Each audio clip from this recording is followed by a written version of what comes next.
सगळ्यांचं स्वागत आपल्या आजच्या सत्रामध्ये. अवतार बाबाजी, ब्रह्मर्षी पितामह पत्रीजी आणि आपल्या सगळ्यांच्या उच्च स्वला प्रणाम करत, स्मरण करत आणि सृष्टीचे आभार व्यक्त करत, आपल्या आयुष्यात असलेल्या प्रत्येक ब्लेसिंग आशीर्वादासाठी सर्व सृष्टीचे, आपल्या ईश्वराचे उच्च स्वचे आभार व्यक्त करून हृदयातून प्रेम आणि प्रकाश पाठवून इथं असणाऱ्या प्रत्येकाला आपल्या आयुष्यातल्या प्रत्येक गोष्टीसाठी ईश्वराच्या त्या प्रत्येक रचनेला प्रेम आणि प्रकाश हे आपण सगळेजण सत्र सुरू करू. श्रुतीताई, प्लीज आजचं सत्र सुरुवात करा. थोडंसं इंटरनेटचं हे असल्यामुळं मी थोड्या वेळासाठी व्हिडिओ बंद असेल माझा.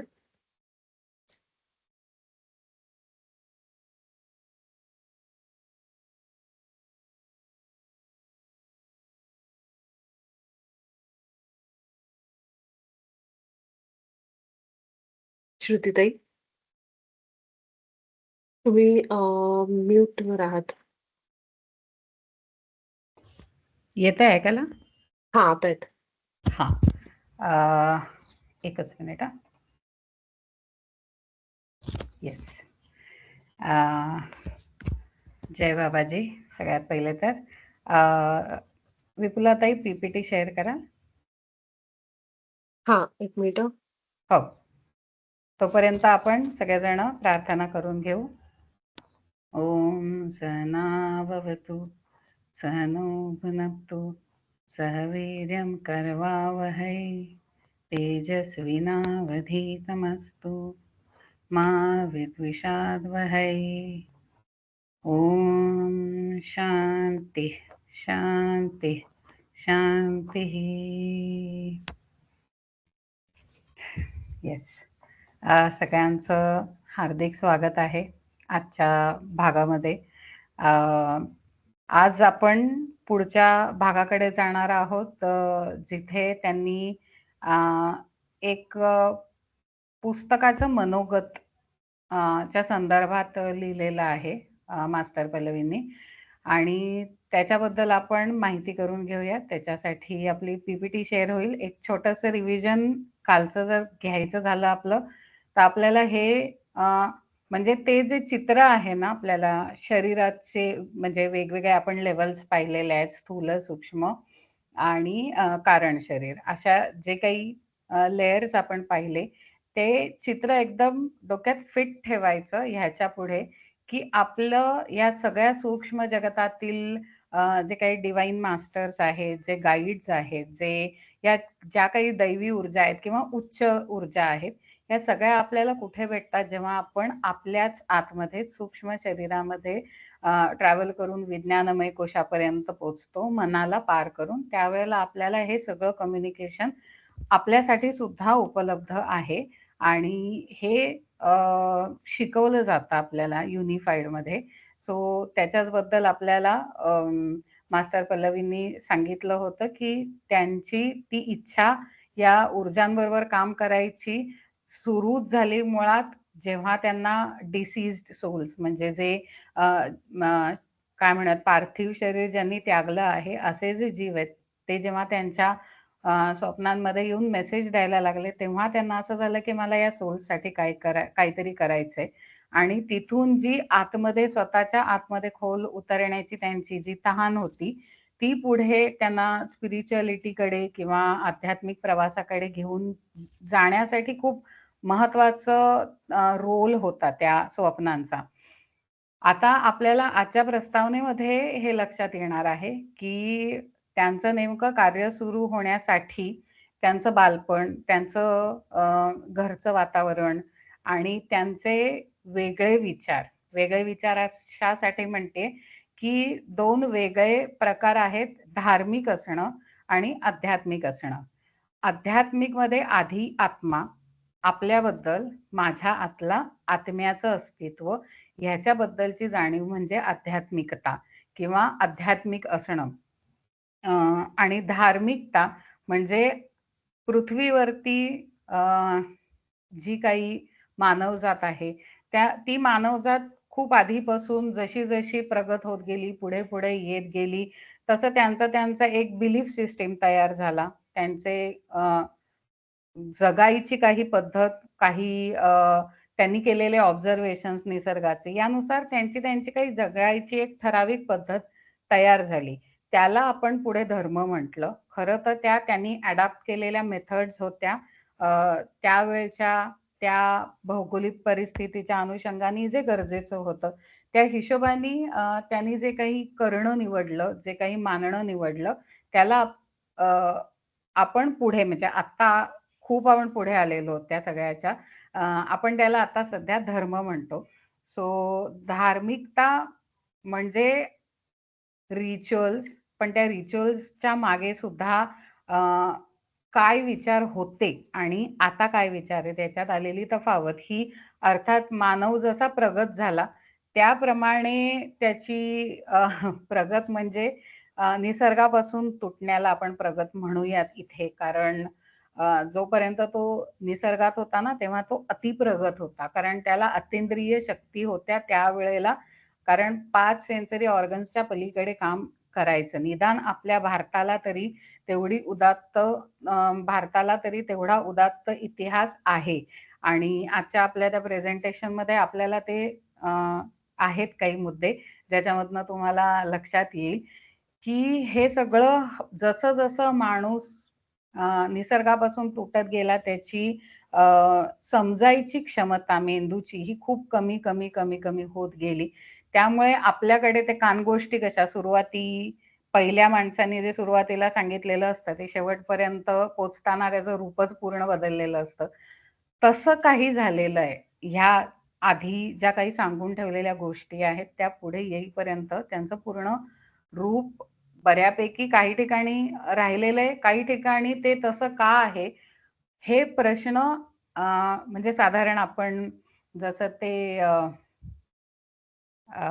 मध्ये एका पुस्तकाचं वाचन केलं होतं. विपुलाताईंनी, मला त्याचं नाव नाही आठवत. कोणाला नाव आठवत असेल तर अनबिलिव्हेबल असं काहीतरी होतं नाव त्याचं. इनक्रेडिबली हां, इनक्रेडिबली इनक्रेडिबल. बिलिव्हेबल. त्याच्यामध्ये कसं सांगितलं होतं 77-78 च्या पुढची सगळी जी जनरेशन आहे ही अ, पूर्ण पॅटर्नच्या वेगळी, म्हणजे आतापर्यंत जे काही मानलं जात होतं, ज्याच्यावर का हे प्रश्न उठले नाहीत कधीच. 77-78 नंतरची पिढी अ, ही त्या गोष्टींना तुम्ही केलं म्हणून आम्ही केलं नाही. आम्हाला कारण कळू देत. का ते सांगा? आम्ही करतो. करायला ना नाही. का ते सांगा? तर ही आमची जी पिढी झाली ती सुरुवातीची पिढी. आता जी पुढची पिढी आहे त्यांना तर म्हणजे फार लहानपणापासूनच या सगळ्याची उत्तरं लागतात. सो आता आपण जाऊयात पी-पी-टीकडे. विपुलाताई.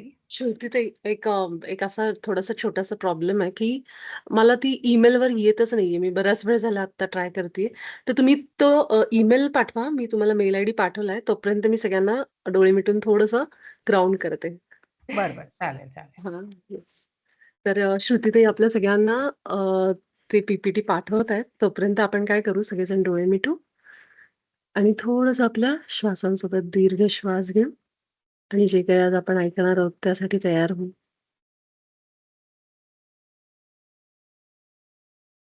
तर टेक्निकल प्रॉब्लेम येतो तो सुद्धा आपल्याला शांत आणि केंद्रित होण्यासाठी मदत करतोय. डोळे मिटून सहजपणे आपल्या शरीराच्या आतमध्ये जाऊन मस्तकापासून पायापर्यंत आपलं शरीर अनुभव करत एक दीर्घ श्वास घेऊ आणि अगदी सावकाश आपल्या तोंडावाटे बाहेर सोडू.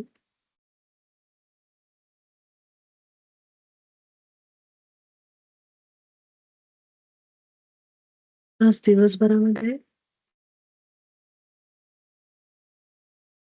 आपण जे काही ऐकलंय, सकाळी उठल्यापासून ते आत्ताच्या ह्या क्षणापर्यंत जिथे-जिथे आपली ऊर्जा गेलीये, त्या सगळ्या ऊर्जेला आत्ता ह्या क्षणामध्ये घेऊन या. आणि ते कसं करायचं? तर आपलं पूर्ण लक्ष वर्तमानात. कारण बाबाजी म्हणतात तसं, मुळातच भविष्यकाळ पण नाही आणि भूतकाळ पण नाही. आहे तो केवळ वर्तमान. आणि आपले श्वास आपल्याला वर्तमानात घेऊन येतात. ह्या क्षणासोबत जोडतात.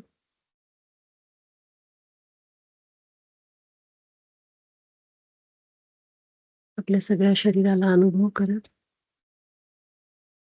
मी इथं आहे, असं म्हणत खोलवर आपल्या हृदयात,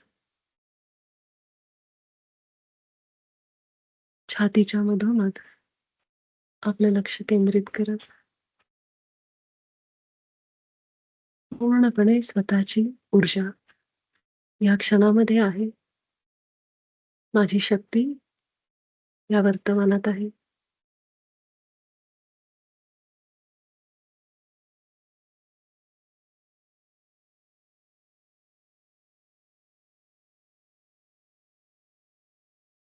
जे काही आपण आता ऐकू,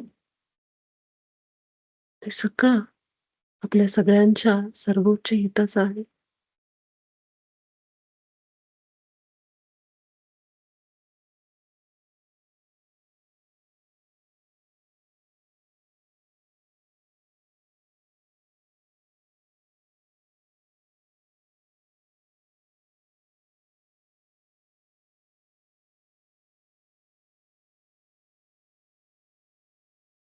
आपल्या या क्षणाला चला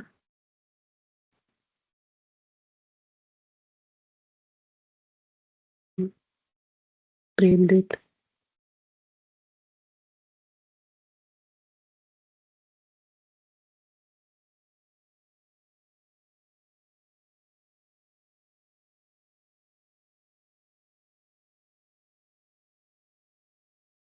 स्वतःला पूर्णपणे वर्तमानात आणा.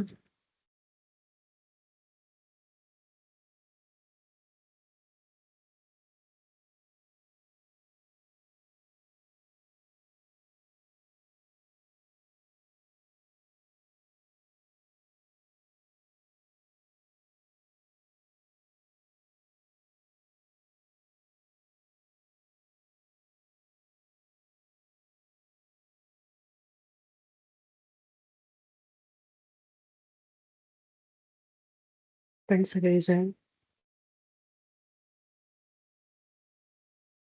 हळूवारपणे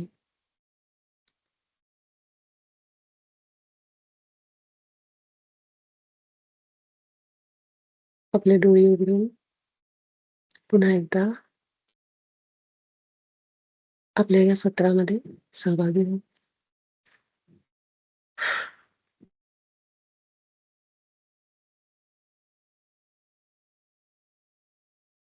एकदा येस. पुढची स्लाईड घेऊयात आपण. श्वास ॲक्चुअली तुमचं मेडिटेशन इतकं छान असतं ना, की एकदम शांत व्हायला होतं, पण असं काही सुचत नाही 2 मिनिटं. आज ऍक्च्युली पीपीटी ओपन होत नाहीये, तर त्यामुळे तो वेळ तिकडे युटिलाइज केला. बरोबर. नाही हां, याच्या पुढचं. येस. तर आपण आता सुरू करूयात. प्रस्तावना खरी इथे आहे. ते जे होतं ते पुस्तक जन्माला का आलं आणि कसं आलं, याची ती स्टोरी दिली होती त्यांनी. आता प्रस्तावना खरी सुरू झाली, की पुस्तक अ, लिहेपर्यंत कारणं काय घडली आणि कशा पद्धतीने पुढे-पुढे गेलं, त्याचं निमित्त काय झालं वगैरे, वगैरे. आपण सुरू करूया. सगळ्यात पहिलं तर त्या म्हणतात, की Babaji is a familiar term in the Indian tradition, especially for those who have begin their journey on the path of spirituality. भारतामध्ये आध्यात्मिक जर्नी किंवा जो प्रवास आहे तो ज्यांचा सुरू झालेला आहे, त्या लोकांसाठी बाबाजी हे नाव फार जवळचं आणि परिचयाचं आहे. My journey with Mahaavatar Babaji began in the year 2009 master Pallavi म्हणतात, त्यांची बाबाजींबरोबरची जी जर्नी आहे, प्रवास आहे बाबाजींबरोबरचा, सोबतचा, तो सुरू झाला 2009 मध्ये. When an awareness of love, divine aura and enchanting force behind this mystical name was created within me. त्या म्हणतात की हे 2009 मध्ये हा प्रवास सुरू झाला. केव्हा, काय कारणीभूत झालं, तर या नावाच्या आजूबाजूला असलेली काय म्हणूयात, दिव्य जे आभा असते ना, आपलं प्रभाव असतो, नावाचा एक प्रभाव असतो, त्या नावामधलं प्रेम आणि एन्चॅन्टिंग फोर्स म्हणजे मोहित करणारी शक्ती त्या नावाची. तुम्ही पण ते एक्सपिरियन्स केलं असेल. आपण जेव्हा Facebookवरती आपल्याला कधी बाबाजींचे फोटो वगैरे आले ना, असं 2 सेकंद असं लॉक झाल्यासारखं वगैरे होतं आपल्याला. सो ते असतं मोहिनी घालणं, की आपल्याला असं कळतं, की अरे नाही, म्हणजे ते जे चित्र हल्ली-हल्ली यायला लागले, त्याच्या नजरेमध्ये त्या चित्राच्या इतकं प्रेम असतं, की आपल्याला असं वाटतं, की नाही, आपल्याला इथे पॉज करायचंय. सो ही असते ती मोहिनी जी आपल्याला वाटते बाबाजींबद्दल किंवा क्युरिओसिटी वाटते. तर ते त्यांच्या मनामध्ये वॉज क्रिएटेड विदिन मी, म्हणजे ती त्यांच्या मनामध्ये निर्माण केली गेली. निर्माण केली गेली म्हणजे जसं आपण युनिफाईडमध्ये शिकलोय, की आपल्याच काय म्हणूयात, आपणच आपली सोल ब्लू प्रिंट डिझाइन करून आलेलो असतो. त्यानुसारच प्रसंग घडतात. त्यानुसार प्रसंग घडण्यामध्ये पण आपण बाहेरच्यांचा आपण रोल ठेवलेला असतो, की तुझ्यामुळे माझ्या आयुष्यामध्ये हे असे-असे घटनाक्रम होऊ देत. सो हे बाहेरनं जे काही होतं ना, हे सुद्धा खरं आपलंच प्लॅन असतं. पण आपण जेव्हा मी आता मध्ये प्रश्न ऐकला होता, की मी आणि विपुलाताईसारखं बाबाजींनी केलं, बाबाजींनी केलं, असं का म्हणतो? जर का आपणच ते डिझाइन करून आलेलो आहोत तर. ते याच्यासाठी, की आपण जरी तो प्लॅन लिहून आलेलो असतो, पण त्या मोमेंटला ते तिथे मटेरिअलाइज होणं, ते बाहेरून त्या व्यक्ती, कारण त्या व्यक्तीची सुद्धा, की ज्याला आपण त्या कामासाठी आपण, जसं आता मी आणि विपुला ताई जोडल्या गेलेलो आहोत. फ्री विल होतं त्यांच्याकडे पण आणि माझ्याकडे पण, की आपण कुठला पाथ निवडावा. आणि त्या माणसाने आपण जो रोल दिलेला आहे त्याप्रमाणेच कार्य केलं म्हणून असतं ते. आपल्याला ग्रॅटिट्यूड किंवा त्या कृतज्ञतेने आपण त्या व्यक्तीला त्या गोष्टीसाठी थँक यू म्हणत असतो. तसंच बाबाजींचं पण आहे, की आपण जरी ते सगळं लिहून आलेलो असू त्यांच्याबरोबरची जर्नी, तरी ते फार प्रेमाने ती जर्नी आपण विसरून गेलो असू, पण त्यांच्या ते लक्षात आहे आणि ते फार प्रेमाने तो रोल प्ले करतात. त्याच्याबद्दलची कृतज्ञता म्हणून त्यांचं क्रेडिट आपण त्यांना देतो, की नाही आम्ही विसरलो, पण त्यांना लक्षात आहे आणि ते आम्हाला ते सगळं आमच्याबरोबर ती जर्नी करतायत. सो हे वॉज क्रिएटेडसाठी सुद्धा एक्सटर्नल काही बाहेरचे असे घटनाक्रम होते, ज्यामुळे ते झालं. पुढे त्या म्हणतात, की the life path for me since then has been memorable beyond imagination. म्हणजे कल्पना पण करू शकत नाही एवढं चांगलं त्याच्यानंतर आयुष्याचा जो प्रवास झाला, तो खूप वेगळ्या पद्धतीचा, अगदी इमॅजिनेशनच्या बाहेरचा घडला. त्याच्यामध्ये त्यांचं स्वतःचं एक स्टोरी सांगतात, की born on September 3rd, 1986 in a classic traditional Hindu family in Bid district of Maharashtra, India, I was handed down the legacy of God praising. त्या म्हणतात, त्यांचा जन्म, इन शॉर्ट याचा अर्थ आपण असं सांगूयात, की त्यांनी त्यांचा जन्म कधी झाला ते सांगितलं. 3 सप्टेंबर 1986 ला त्यांचा जन्म. क्लासिक ट्रेडिशनल हिंदू फॅमिली, जे हिंदू फॅमिलीचं ट्रेडिशनल, की जी प्रथा आणि परंपरांना मानते आणि त्याप्रमाणे लेगसी, लेगसी म्हणजे वारसा पुढे-पुढे देत जी फॅमिली जगत असते, तशा फॅमिलीमध्ये, त्याच्या कुटुंबामध्ये त्यांचा बीड जिल्ह्यामध्ये महाराष्ट्रात जन्म झाला आणि त्यांना गॉड प्रेझिंगची लेगसी, लेगसी म्हणजे वारसा मिळाला. आता इथे ना गॉड प्रेझिंग ही खूप वेगळी टर्म, म्हणजे अगेन आपण डाव्या बाजूला येऊयात नेहमीप्रमाणे. गॉड प्रेझिंग, प्रेज म्हणजे काय, तर स्तुती करणे. त्या काय म्हणतात, की मला माझ्या कुटुंबाकडनं वारसा हक्कानी किंवा वारशामध्ये काय मिळालं, तर गॉड प्रेझिंग. गॉड प्रेझिंग म्हणजे देवाची स्तुती करणं. कशाच्या माध्यमातनं, तर रिच्युअल्स. रिच्युअल्स म्हणजे परंपरा, प्रथा, रूढी ज्या काही आहेत अँड मंत्रज, आपण जप मंत्र आरत्या वगैरे जे काही करतो तो सगळा प्रकार याच्यामध्ये typical in most Indian household. Indian हाऊसहोल्डमध्ये देव पुढच्या पिढीपर्यंत नेण्याची किंवा ती अदृश्य शक्ती जी आपण कधीच पाहिली नाही, पण त्यांनी आमच्या पुढच्या जनरेशनसाठी जनरेशनवर लक्ष ठेवावं वगैरे ह्याच्यासाठी म्हणून जे देव पुढे नेणं घडलं जातं भारतीय घरांमध्ये, ते गॉड प्रेझिंग पद्धतीने जातं. गॉड प्रेझिंग म्हणजे देवाची स्तुती करणे.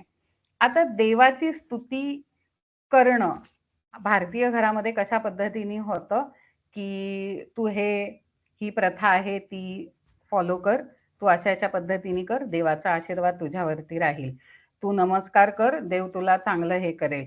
परीक्षा आली, देवासमोर उभा राहा, तुला चांगले मार्क देईल. अशा पद्धतीने जी देवाची संकल्पना पुढच्या पिढीपर्यंत देण्यात आली काही रिझननी, की त्या कारणाने का होईना तुम्हाला काहीतरी मिळतंय, तुमचा काहीतरी फायदा होतोय म्हणून का होईना तुम्ही देवाला नमस्कार कराल. या कन्सेप्टमुळे ज्या पद्धतीने देव पुढच्या पिढीपर्यंत पोहोचवणं झालं, त्यामुळे पुढच्या पिढीला देव ही कन्सेप्ट किंवा ह्या पद्धतीने वागणं ही कन्सेप्ट म्हणजे ही संकल्पना म्हणजे गॉड प्रेझिंग. देवाची स्तुती केल्याशिवाय आपल्याला देवाचं कॉन्ट्रीब्युशन पार्टिसिपेशन मिळत नाही. त्याची स्तुती करायला लागते, तर तो आपल्याला काहीतरी देतो. म्हणजे आपल्याला काहीतरी मिळावं, आपल्याला सुख मिळावं, आनंद मिळावा, आपल्या आयुष्यात चांगलं काहीतरी व्हावं, आपल्या पुढच्या पिढीचं चांगलं काहीतरी व्हावं, याच्यासाठी देवाणघेवाण म्हणून आपण देवाची स्तुती करणं इथपर्यंत आपलं डिग्रेडेशन झालं. म्हणजे आपली पातळी समजेची, जाणीवेची इतकी खाली खाली खाली खाली उतरत गेली. पुढे जसं आपण येत गेलो, तेव्हा त्या लेवलवरती आपलं देवाणघेवाणीच्या लेवलवरती देवाशी कम्युनिकेशन आम्ही आमच्या जनरेशनमध्ये आम्ही तर मी सुद्धा अनेक प्रश्न विचारलेत. मी जे प्रश्न विचारलेत ते इथे दिलेले आहेत. कारण हे देवाची स्तुती करणं ना, आपण सगळ्यांनी रामायण, महाभारत वगैरे जुनं जे पहिलं होतं ते पाहिलेलं आहे. आपण हे पाहिलंय, की विष्णू त्या त्याच्या नागावरती असा मस्त झोपलेला असतो. छान झोप लागलेली असते त्याला आणि सगळे देव असे संकटाने ग्रस्त वगैरे, पृथ्वीवरची माणसं संकटाने ग्रस्त. मग ते देवांकडे जातात. मग देव वेगवेगळ्या देवांकडे जातात. मग ते वेगवेगळे देव ग्रुप करतात आणि मग ते ऍट द एंड विष्णूकडे जातात.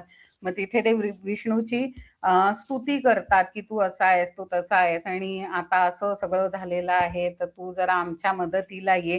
ती स्तुती पूर्ण झाल्यानंतर तो विष्णू डोळे उघडतो. त्याच्यानंतर मग पुढचं सगळं कार्यक्रम होतो. माझ्या लहानपणी मला सुद्धा असेच प्रश्न पडले होते, की देवांना खरंच स्तुती केल्याशिवाय आशीर्वाद देणे देव टाळतो असं आहे का? की त्या म्हणजे जर तो देव आहे तर त्याला स्तुती नाहीच लागणार. पहिली गोष्ट, तो देव आहे, त्याला माहिती आहे तो काय, मग त्याला स्तुती कशाला हवी? मग असं का दाखवतात, की स्तुती केल्याशिवाय देव आशीर्वाद देत नाही किंवा कार्य करत नाही पुढे? हे प्रश्न माझे पण होते. माझ्या मते किंवा मला असं वाटतं, की आपल्यापैकी पण बऱ्याच लोकांना हे प्रश्न होते, पण असं कोणी पुढे येऊन मांडले नसतील प्रश्न किंवा मांडले असतील तरी त्याला प्रॉपर उत्तरं मिळाली नाहीत आपल्याला, आपल्या आधीच्या पिढीकडनं. कारण त्याच्यामधलं आपल्याला विज्ञान किंवा तोपर्यंत खूप डिग्रेडेशन झालं होतं म्हणून आपल्यापर्यंत ती माहिती पोहोचली नाही. सो त्यांचा पण तोच मुद्दा होता, की त्यांच्याकडे पण म्हणजे मास्टर पल्लवींकडे सुद्धा जी काही देव ही संकल्पना पोहोचली किंवा वारसा हक्कामध्ये काय मिळालं तर देवाची स्तुती करणं, त्याच्यामध्ये वेगवेगळ्या प्रथा, रूढी, परंपरा वगैरे असा सगळा प्रकार होता. त्याच्यामध्ये जसं आम्हाला ते आवडलं नाही. खरंच सांगते मला बिलकुल आवडायचं नाही. म्हणजे माझं काय होतं, की तुम्ही का ते सांगा, करायला आम्ही 100 पावलं पुढे असू. फक्त आम्हाला का ते सांगा, की असंच का केलं पाहिजे. सो त्यांचं पण तसंच होतं. त्यांना एवढंच कळत होतं, की पुढे त्या लिहितायत, की "as a child I worshipped God, but neither could connect to the external propaganda." देव किंवा ती अदृश्य शक्ती जी संकल्पना देवाची, ईश्वराची आहे त्याच्याबरोबर त्यांचं कनेक्शन वाटत होतं त्यांना, जवळीक वाटत होती. पण हे बाहेरचं कोणीतरी आहे, त्यालाच पूजायचं आणि जे काही आहे ते बाहेरनं आपल्याला मिळणार आहे, असं आपलं सगळ्या गोष्टींसाठी आपल्याला बाहेर सतत कोणासमोर तरी असं उभं राहायचंय वगैरे, ही कन्सेप्ट त्यांना एक्सटर्नल प्रोपगंडा म्हणजे बाहेर चं जे काही पूजा, विधी हे सगळं, की बाहेर करायला लागतंय. त्यांनी काय देव कुठे एक्झॅक्टली या सगळ्यामध्ये असा त्यांना प्रश्न होता. सो त्यापुढे म्हणतात, की neither could connect to the external propaganda about God, nor could find anyone who would answer my queries related to God, especially the meaning behind name. खूप महत्वाची गोष्ट आहे, की ही जी पिढी झाली, या पिढीला ते प्रश्नांची उत्तरं मिळाली नाहीत आणि मी जसं सांगितलं तसं, की मी एनरूटर संस्कार वर्गाची स्थापनाच मुळात याच्यासाठी केली होती, की आम्हाला जशी प्रश्नांची उत्तरं मिळाली नाहीत, तशी आत्ताच्या पण पिढीमध्ये म्हणजे एवढं 20 वर्ष पुढे, 25 वर्ष पुढे येऊन सुद्धा अजूनही तेच प्रश्न आहेत, उलट अजून जास्त डीप झालेत. तर मग ह्या मुलांना ती उत्तरं मिळावी, कारण मला मिळाली नाही, मी शोधत गेले. माझ्याकडे जी काही उत्तरं आली मला असं वाटलं, की आता ही पुढे द्यावी म्हणून ते सुरू झालं. आता त्याच्यामध्ये ना मी सायन्स सांगते. तुम्हाला डाव्या बाजूला दिसत असेल, की आपण आरती करणं हा प्रकार जो आहे आपल्याकडे अ, काही वर्षापूर्वीपर्यंत रोज करण्याचा प्रकार होता, की कुटुंब एकत्र यायचं, रोज आरती सकाळी आणि संध्याकाळी असायची. पण नंतर प्रत्येकाची कामं आणि या सगळ्यामध्ये ते एक ठराविक दिवाळीला किंवा गणपतीला किंवा असं काहीतरी कार्यक्रम असेल त्याच वेळेला आरती केली जायला लागली. या आरतीच्या मागे ही प्रथा आहे, ठीक आहे. या प्रथेला आपण कसं घेतलं, कॉम्पिटिशन म्हणून घेतलं, की मी कशी छान आरती म्हणू शकते किंवा ती कशी छान आरती म्हणू शकते, माझा आवाज कसा लागतोय, आमची आरती किती वेळ चालतीये, आम्ही किती सगळं वाद्य आणि हे घेऊन करतोय आणि ह्या पद्धतीमध्ये थोडी झाली.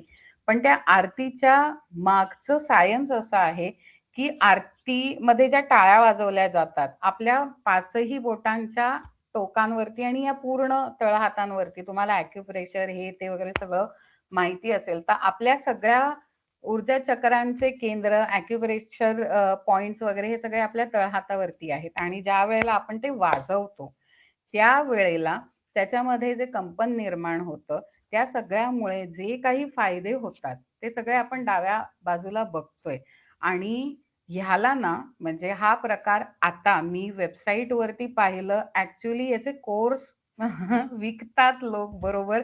माइंडफुलनेस ॲक्टिव्हिटीमध्ये क्लॅपिंग थेरपी म्हणून दिली जाते ही, की तुम्ही क्लॅपिंग कसं कराल, त्यांनी तुमचं म्हणजे अवेअरनेस सगळा ब्रेनवर ठेवा वगैरे असं सगळं.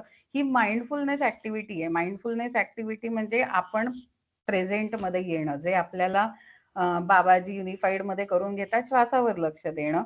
ही सुद्धा क्लॅपिंग थेरपी किंवा आपण आरती करणं ज्याला म्हणतो, ह्याच्यामध्ये जे काही फायदे आहेत ते मी डावीकडे लिहिलेले आहेत. ते तुम्ही वाचून घेतले पण असतील कदाचित, की आपलं ना स्ट्रेस हार्मोन कमी करायचं आणि गुड हार्मोन्स वाढवायचे हे इमिजिएट प्रकार होतो टाळ्यांनी. आणि त्याच्यात म्युझिक थेरपी पण असते, कारण आपण बरोबर झांजा घेतो, ढोल जे काही असतं आपल्याकडे आपल्याला त्यावेळेला जे काही पटकन किंवा जे काही येत असतं त्या कुटुंबामध्ये किंवा स्थानामध्ये त्या लोकांना, संस्थेमध्ये, त्या पद्धतीने ती म्युझिकची पण अरेंजमेंट झालेली असते. सो हा सगळा प्रकार आहे ना, परत आरती हा प्रकार देवाला सांगण्यासाठी आहे का, की देवा म्हणजे आता फॉर एक्झाम्पल गणपतीची आरती. तर गणपतीलाच सांगायचं आहे का, की तू किती ग्रेट आहेस? आरती ही आपण गणपतीसाठी किंवा कुठल्याही देवासाठी नाही करत खरं तर. आरतीचा जर तुम्ही फॉर्मॅट लिहिण्याची लिहिण्याची पद्धत बघितली, तर त्याच्यामध्ये आधी अवतार कसा झाला, त्याची कार्य काय आहेत आणि त्याच्यानंतर त्याची केलेली प्रार्थना. हे त्या गणपतीसाठी नाहीये. गणपतीला माहिती आहे तो काय आहे. हे आपल्यासाठी आहे, जे आपल्याला माहिती नाहीये, की असं कोणीतरी एक्झिस्ट करतं. पण असं सांगून सुद्धा जे काही मेकॅनिझम, जी काही थेरपी केली जाते, ती आपली केली जाते. आपल्यावरती केली जाते. आपल्या मनावर, आपल्या 2 मेंदूंच्या बॅलन्सवरती, आपल्या म्युझिक थेरपीने आपल्या हृदयावर असं सगळं काम होत असतं. त्यामुळे आपण कुठलीही प्रथा जरी घेतली, तरी त्या प्रत्येक प्रथेमागे आपलं भलं आहे. आपल्यासाठी साधं नमस्कार जरी करताना तुम्ही, मी माझ्या मुलांना सांगते, नमस्कार करताना हा जो अंगठा आहे, हा पूर्ण तुमचा असा छातीशी टच झाला पाहिजे. कारण जी काही ऊर्जा निर्माण करताय, पाचही तत्वाचा बॅलन्स करायची ताकद आहे या मुद्रेमध्ये. जेव्हा आपण ही मुद्रा करतो, असे टोकं जेव्हा आपण जुळवलेली असतात, तेव्हा पाचही तत्वांचा बॅलन्स करण्याची ताकद आहे. आणि ते टेक्निकल ज्ञान, जसं बाबाजींनी आपल्याला युनिफाईडमध्ये टेक्निकल ज्ञान न देता प्रॅक्टिकल करून घेतलं, तसं ह्या प्रथा सुद्धा टेक्निकल ज्ञान नाही देत, पण प्रॅक्टिकल करून घेतो. टाळी वाजव, नमस्कार कर, हात जोड, हे सगळं कोणासाठी आहे? देवाला गरजच नाहीये तुम्ही नमस्कार करायची, कारण देव आपल्या सगळ्यांमध्ये, प्रत्येकामध्ये आहे. आपण सगळेच जण एक आहोत. तुम्ही, मी, आपण त्या देवापासूनच निर्माण झालेलो आहोत. असं कोणी एक्सटर्नल कोणीतरी आहे आणि ज्याला खुश करायला लागतंय, असं कधीच नव्हतं. आपल्याला फक्त टेक्निकल रिझन मधल्या काळामध्ये टेक्निकल रिझन्स पुढे आले नाहीत, पण प्रॅक्टिकल राहिलं. तर त्याचे जे सायंटिफिक रिझन होते, जी काही कारणं होती, ती अशीच शोधून काढायची. कुठे तरी आपल्याला सगळीकडे सापडते ही माहिती. तर आता आपण पुढे जाऊयात, की त्यांना असं झालं, की त्यांना बाहेरच्या कुठल्यातरी ऊर्जेला, मूर्तीला, याला देव मानणं हे थोडं कठीण जात होतं समजायला. पण देव काहीतरी संकल्पना आहे, जी सर्वोच्च शक्ती आहे, याच्याबद्दल त्यांना माहिती होतं. म्हणजे अ, चालू झालंय ते. ह्याच्या मागे आहे का?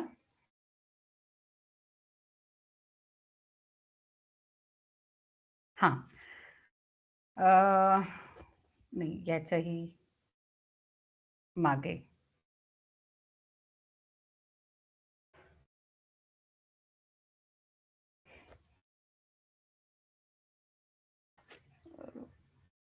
याच्या मागे असेल एखादी स्लाईड. नाही, हेच आहे. Later as a teenager, the quest to know. हां. Later as a teenager, the quest to know the truth became deeper.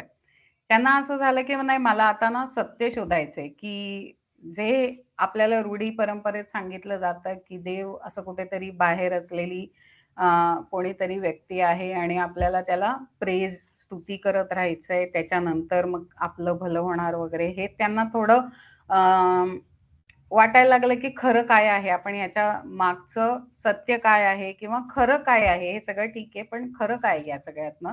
ते शोधायचं त्यांना इतकं खूप काय म्हणूयात, की प्रयत्न त्यांनी सुरू केला आणि ते करायला सुरुवात केली. त्या जर्नीवरती जायला सुरुवात केली.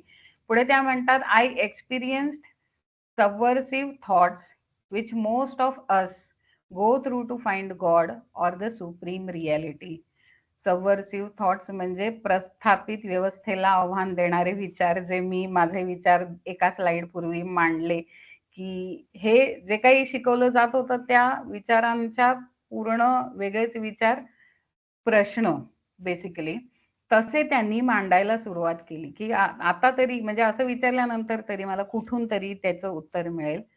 Finally the day arrived in my life and my waiting to find the door that would led me to the light. आणि जी त्यांची जर्नी होती शोधापर्यंत पोहोचायची, ती पूर्ण झाली. त्यांचं असं म्हणजे त्या म्हणतात, की शेवटी तो दिवस आला, की जिथे ते वाट बघणं, त्या दरवाजाशी उभं राहून पोहोचणं तिथपर्यंत हे सगळं झालं. तिथे ती जर्नी पूर्ण झाली. प्रकाशाकडे जाण्याची जर्नीची वाट बघणं थांबलं, झालं, पूर्ण झालं. आता त्याच्या पुढे काय झालं, ते आपण बघायच्या आधी इथे ना अ, गणपती, म्हणजे हे सगळं माझ्या YouTubeच्या चॅनलवरती आहे. तेच मी इथे सांगू इच्छिते, कारण आपलं ना एक दृष्टी, बाहेरचा देव, आतला देव, हे युनिफाईड तर करून घेतलंय. पण हे त्यांच्यासाठी आहे, की जे हा व्हिडिओ पहिल्यांदा बघत असतील किंवा या सीरीजला पहिल्यांदा बसत असतील, त्यांच्यासाठी आहे, की हा जो बाहेरचा देव किंवा आतला देव, जी कन्सेप्ट आहे, त्याची थोडीशी क्लॅरिटी येईल. तर आपण जे गणपती मुळात देवता काय आहे? याचा एक छोटासा अ, हां, हां. ही होती ती स्लाईड. येस. सो नाही, वरती जे आहे ना YouTubeचं, ही जे प्लेयरचं. श्रुतीताई ही आता खाली होती, ती आपोआपच चालू होती. तर ही हो, हो. लावायची की वरचा जो वरचं, लिंक वरचं ती? लावायचंय. अच्छा, वरचं. ओके. हं. हो. मला वाटतं तुम्ही माझ्याबरोबर ती लिंक पण पाठवलेली तुम्ही. ती आहे WhatsAppला. हो. तर देऊ का इकडे? अ, मी ह्याच्यावर करते. तोपर्यंत तुम्ही वाटलं तर ह्याच्यामध्ये काही ॲड करायचं आहे बघा. मग कारण मला YouTubeला मी ती ऑन करते आणि मग ती स्क्रीन शेअर करते. बरं, बरं. ओके. सो आता आपण जो व्हिडिओ बघणार आहोत, त्याचं पहिले पूर्वार्ध थोडासा सांगते, की हा जो प्रश्न होता ना, की बाहेरचा देव आणि आतला देव किंवा बाहेर कोणाला तरी प्रेज, स्तुती करणं तर आपलं काहीतरी होईल वालं. हा प्रश्न मला पण होता आणि मी त्याच्यावरती जसं म्हटलं तसं शोध घेत गेले आणि माहिती आहे, सगळी माहिती उपलब्ध आहे. उलट आता जास्त सोयीचं झालेलं आहे, कारण आर्काइव्ह्ज नावाची वेबसाईट आहे, जिथे आपलं सगळं ज्ञानाचं भांडार फ्रीमध्ये उपलब्ध आहे. सगळे पुस्तकं, सगळे ग्रंथ, अगदी गीता सुद्धा वेगवेगळ्या लोकांनी भाषांतरित केलेली, वेगवेगळ्या एरामध्ये भाषांतरित केलेली, म्हणजे वेगवेगळ्या काळामध्ये. अगदी 32 सालापासूनची सुद्धा गीता आता लेटेस्ट याच्यापर्यंत, म्हणजे ह्या 70-80 वर्षाच्या काळात सुद्धा किती बदल झाले. देव या संकल्पनेकडे बघायचे ते आपल्याला त्या गीतेच्या भाषांतरात पाहायला मिळतं. सो हे सगळं ज्ञान उपलब्ध आहे आणि त्यामुळे आता उलट हे जास्त जे आमच्या आधीच्या पिढीला पण जर हे प्रश्न पडले असते, कारण आपण सगळे याच्यातनं गेलेलो असतो, की आपल्याला खरंच मनात इच्छा वेगळी असते, पण आपण अनेक गोष्टी आपल्याला त्रास होत असताना सुद्धा करत गेलेलो आहोत. आता हे जे आहे ना, गणपती ही संकल्पना मुळात कुठली, त्याचं सायन्स काय आहे, हे सांगणारा हा व्हिडिओ आहे. ह्याच्यानंतर ह्याच्या आधीचे जे 2 व्हिडिओ आहेत, हां, येस, आपण आधी व्हिडिओ बघून घेऊ. फुल स्क्रीन करता येईल. वेगवेगळ्या हं. कथा आहेत का? मग एक बिलीव्हर्स हां, थोडं मागे आणि बिलीव्हर्स आवाज थोडं मागे. हे बिलीव्हर्स, गणपती जन्माच्या प्रत्येक पुराणात वेगवेगळ्या कथा आहेत का? मग एकच कथा सर्वात जास्त का सांगितली जाते? गणपतीला बुद्धीची देवता का बरं म्हणतात? वक्रतुंडचा व्यावहारिक म्हणजे प्रॅक्टिकेबल अर्थ काय? आजच्या भागात आपण हे सर्व जाणून घेऊ. इनरूटर संस्कार वर्गाच्या गणेशोत्सव स्पेशल 3ऱ्या भागात आपले स्वागत. नदीच्या मातीच्या मूर्तीचा पुरातन उल्लेख आणि जपान तसंच थायलंडमधील बुद्ध धर्मियांची गणपती पूजा याबद्दल आपण आधीच्या 2 भागात जाणून घेतलं. त्याची लिंक डिस्क्रिप्शन बॉक्समध्ये लिहिली आहे. हिंदू संस्कृतीचा पायाच वैश्विक विज्ञान म्हणजे युनिव्हर्सल सायन्स सोपं करून अगदी वेळेला गोष्टी रूपात सांगणं हा असल्याने प्रत्येक सण, कथा, पुराणांच्या मागेही सायन्सच आहे हे आता आपल्याला समजायला लागलं असेल. गणेश जन्माच्या वेगवेगळ्या पुराणानुसार वेगवेगळ्या कथा आहेत. शिवपुराणानुसार गणपतीची कथा प्रत्येक कल्पानुसार बदलते. कल्प म्हणजे ब्रह्माचा एक दिवस, म्हणजे गणपती ही इंद्राप्रमाणेच पोस्ट डेझिग्नेशन अर्थात हुद्दा आहे. गणपती अथर्व शीर्षात आपण गणेश विद्या, गणकऋषी असं म्हणतो. प्रत्येक जीवसृष्टीच्या म्हणजे गॅलेक्सीच्या निर्माणानंतर तिथल्या सजीवांच्या किंवा लिव्हिंग बीइंग्सच्या स्वरयंत्राप्रमाणे म्हणजे व्होकल कॉर्ड्सला जमणारे, झेपणारे आवाज, उच्चार तयार करून त्यानुसार भाषा तयार करण्याचं शास्त्र अर्थात सायन्स म्हणजे गणेशविद्या. गणकऋषी ही सुद्धा एक पोस्ट हुद्दाच आहे. नंबर अर्थात संख्या निर्माण करणं, त्याची नावं ठरवणं आणि मोजदाद अर्थात काउंटिंग ठेवणं हे त्याचं कार्य. वेदव्यासांनी महाभारत लिहिण्यासाठी गणपतीची मदत याचसाठी घेतली. आता गणपतीला बुद्धीची देवता का म्हणतात ते पाहू. आपल्याला अवयवांचे कार्य म्हणजे फंक्शन्स ऑफ ऑर्गन्स व्यवस्थित समजावं यासाठी डॉक्टरांकडे त्या अवयवांचे 3D मॉडेल्स असतात. त्याचप्रमाणे आपल्या मेंदूचं खालच्या बाजूनी 3D मॉडेल बनवलं तर त्याचं साधर्म्य गणपतीशी दिसून येतं. त्या ऑर्गनचे फंक्शन्स म्हणजे कार्यसुद्धा ही सारखीच आहेत. त्यातील एका भागाचे कार्य लँग्वेज अर्थात भाषा शिकणं आणि लक्षात ठेवणं हा आहे, तर दुसऱ्या भागाचे कार्य मेमरी अँड सेन्सेस रेकग्निशन आहे. आपल्या बुद्धीचं 3D मॉडेल म्हणजे गणपती. प्रत्येक कार्याच्या सुरुवातीला विघ्न हरण्यासाठी आपण गणपतीची प्रार्थना करतो, ती याचीच आठवण करून देण्यासाठी. ठरलेल्या कार्यावर बुद्धी स्थिर ठेवून नेटाने म्हणजे पर्सिस्टंटली कार्य करत राहणं हे कुठलंही कार्य यशस्वी होण्यासाठी फार महत्त्वाचं असतं. वक्रांत ताडयती सवक्रतुंड म्हणजे वाकड्या वाटेवर जाणाऱ्याला फटके देऊन योग्य मार्गावर परत आणणारा तो वक्रतुंड. म्हणून आपण प्रत्येक कार्याच्या सुरुवातीला आपल्या स्वतःलाच आठवण करून देत असतो की आपल्या मेंदूतल्या बुद्धीला योग्य मार्गावर कार्य करत ठेवलं तर नक्कीच कार्य यशस्वी होईल. कुठलीही विघ्न आली तरी स्थिर बुद्धीने मार्ग काढता येतील. त्याची आठवण करून द्यायला आपल्या बुद्धीचे 3D मॉडेल म्हणजे आपला गणपती बाप्पा. वक्रतुंड महाकाय श्लोकाचा सायंटिफिक अर्थ काय? गणपतीचे 2 पुत्र शुभ आणि लाभ यांचा आपल्या बुद्धीशी काय संबंध हे जाणून घेऊयात एनरूटर संस्कार वर्गाच्या पुढच्या भागात. यथा इच्छति तथा कुरु. धन्यवाद. Yes. So thank you. Amazing. Thank you.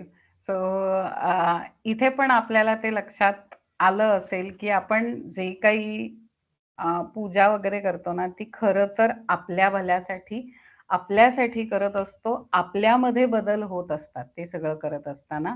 आता अजून एक आहे आणि हे सगळं ना खूप बेमालूमपणे आपल्या रोजच्या जगण्यामध्ये इतकं मिसळून टाकलं, त्याला आपण रूढी म्हणतो खरं तर. आपल्याला विपुलाताई तुम्हाला परत त्रास देणार आहे. तो परत दुसरा पुढचा व्हिडिओ बघायचा आहे. त्याच्या आधी हा मी हा फक्त त्या व्हिडिओची संकल्पना सांगते, येस की येस येस आपल्याला कसं हे रूढीच्या नावाखाली नाही दिलं. हे खरं सायन्स होतं. पण एक काळ असा आला, की तेवढं जाणीवा आपल्या प्रगल्भ राहिल्या नाहीत. तुम्ही जुनं रामायण वगैरे पाहिलत ना, रामायणच मी सांगते कारण मी स्वतः त्याचे व्हिडिओ पाहिलेले आहेत. लहान होतो त्यावेळेला तर काही कळलंच नाही रामायणामध्ये नेमकं काय चाललेलं आहे. फक्त जे टिपिकल की हां, आता वनवासात गेले असं झालं, तसं झालं वगैरे बेसिक जी स्टोरी ती. पण आता जेव्हा रामायणाचे काही रील्स पाहिले जुन्या, त्याच्यामध्ये मला असं दिसलं की अ, पूर्ण कुंडलिनी शक्ती, 7 चक्र त्याचं पहिलं शिक्षण देऊन मग पुढचं सगळं ज्ञान दिलं गेलं होतं. सो एवढं प्रगल्भ किंवा रिअलिस्टिक किंवा एनर्जी लेव्हलवरचं ज्ञान हे आपल्यासाठी बेसिक होतं. मूलभूत ज्ञान, की तू आधी काय आहेस ते बघ. तुझ्या 7 चक्रांवरती तू आधी सगळी एनर्जी आणि ते सगळ्याबद्दल ज्ञान घे. पिंडी ते ब्रह्मांडी तू कनेक्ट हो ब्रह्मांडाशी. इथून आपलं शिक्षण सुरू व्हायचं आणि मग ते शिक्षण मिळालेलं आता तू जिथे जन्माला आलास, तिथे तू कसं वापरायचं. आणि हे सगळं ज्ञान मिळत असताना एक काळ असा आला, की हळू ह्या ज्ञानाची म्हणजे इन्सिक्युरिटी वाढायला लागली. हे ज्ञान ज्यांच्याकडे होतं वगैरे आपण त्याच्यात नको पडूयात. इतिहास साक्षी आहे या सगळ्यासाठी. त्यामुळे हे ज्ञान पुढे येण्याचं कमी झालं. मग ते असं प्रथा आणि याच्यामध्ये ज्याला डेली बिहेवियर म्हणूयात, रोज आपण केलंच पाहिजे, हे करायला लागतं. शास्त्र असतं ते, असं आपण ते मस्करीने म्हणतो ना, शास्त्र असतं ते. ते खरंच त्याच्यामागे शास्त्र म्हणजे सायन्स आहे. फक्त ते आपल्याला हळू आपली पातळी समजायची कमी झाली.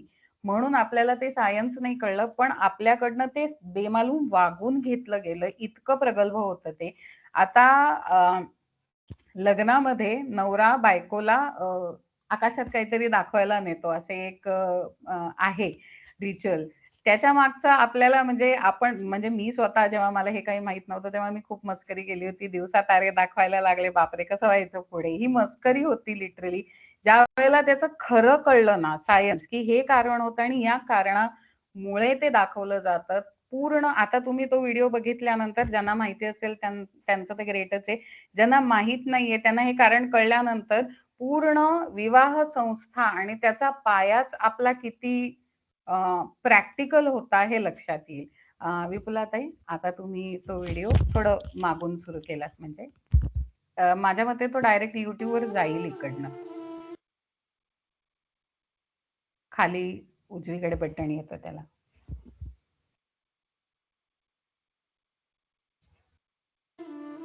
हे बिलिव्हर्स, इंडियन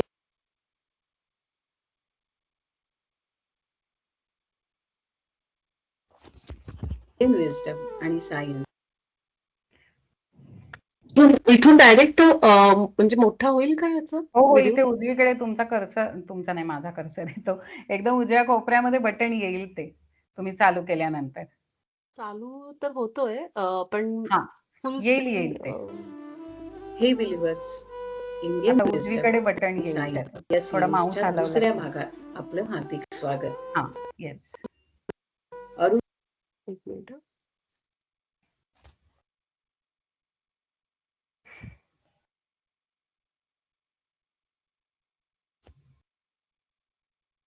म्हणजे ऍड येते का काय?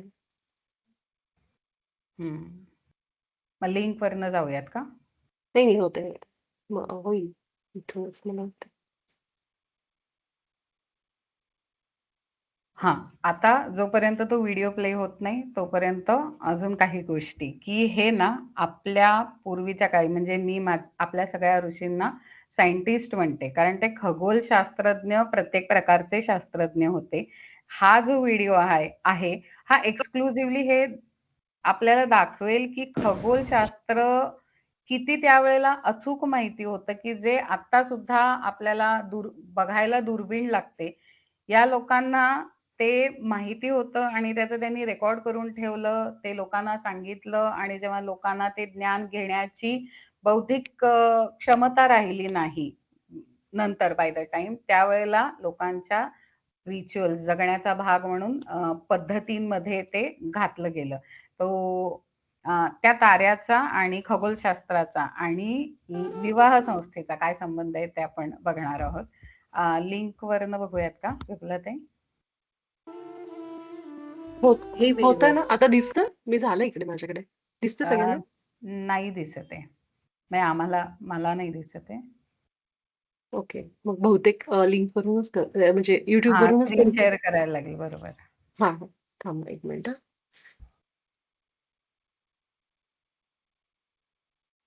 तुम्हा सगळ्यांचे धन्यवाद. तुम्ही पेशंटली बघताय, की आता पुढे काय येणार आहे व्हिडिओवरती. ॲक्चुअली आमच्यासाठी पण हे असं PPTमध्ये व्हिडिओ घालणं वगैरे आम्ही दोघी पहिल्यांदाच बघतोय कसं करायचं. सो आपलंच कुटुंब आहे आम्हाला माहिती होतं. तुमच्यामध्ये तो नाही प्रेम पण आणि तुमची सपोर्ट आहे. श्रुतीताई एवढी मेहनत आहे बापरे! की आम्ही थांबू शकतो काही प्रॉब्लेम नाही. Thank you. एवढं तर आहे, की व्हिडिओ इंटरेस्टिंग आहे आणि आपला पर्स्पेक्टिव्ह खरंच लग्नाचा बदलेल त्याने. आता दिसते का बघा स्क्रीन? मी आता YouTube वरून काढलाय. अ, हे बिलिव्हर्स, तुमचं ना PPTची स्क्रीन चालू आहे म्हणून कदाचित आम्हाला दिसत नाहीये. अच्छा हां. ओके. हां. हां, हां. म्हणजे ओके, ओके. झालं असतं ते विंडो शेअर असते तर.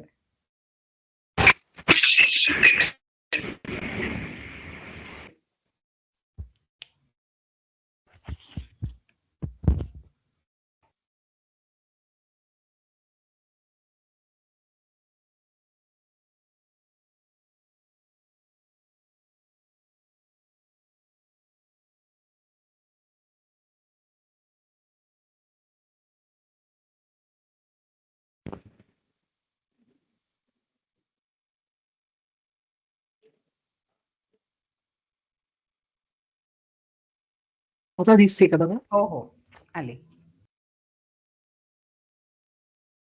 इंडियन विजडम आणि सायन्स या सिरीजच्या दुसऱ्या भागात आपलं हार्दिक स्वागत.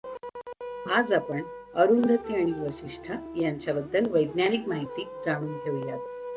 अरुंधती सप्तर्षींपैकी वशिष्ठ ऋषींची पत्नी आहे आणि या जोडप्याला वैवाहिक निष्ठेचे, पावित्र्यतेचे आणि भक्तीचे प्रतीक मानले जाते.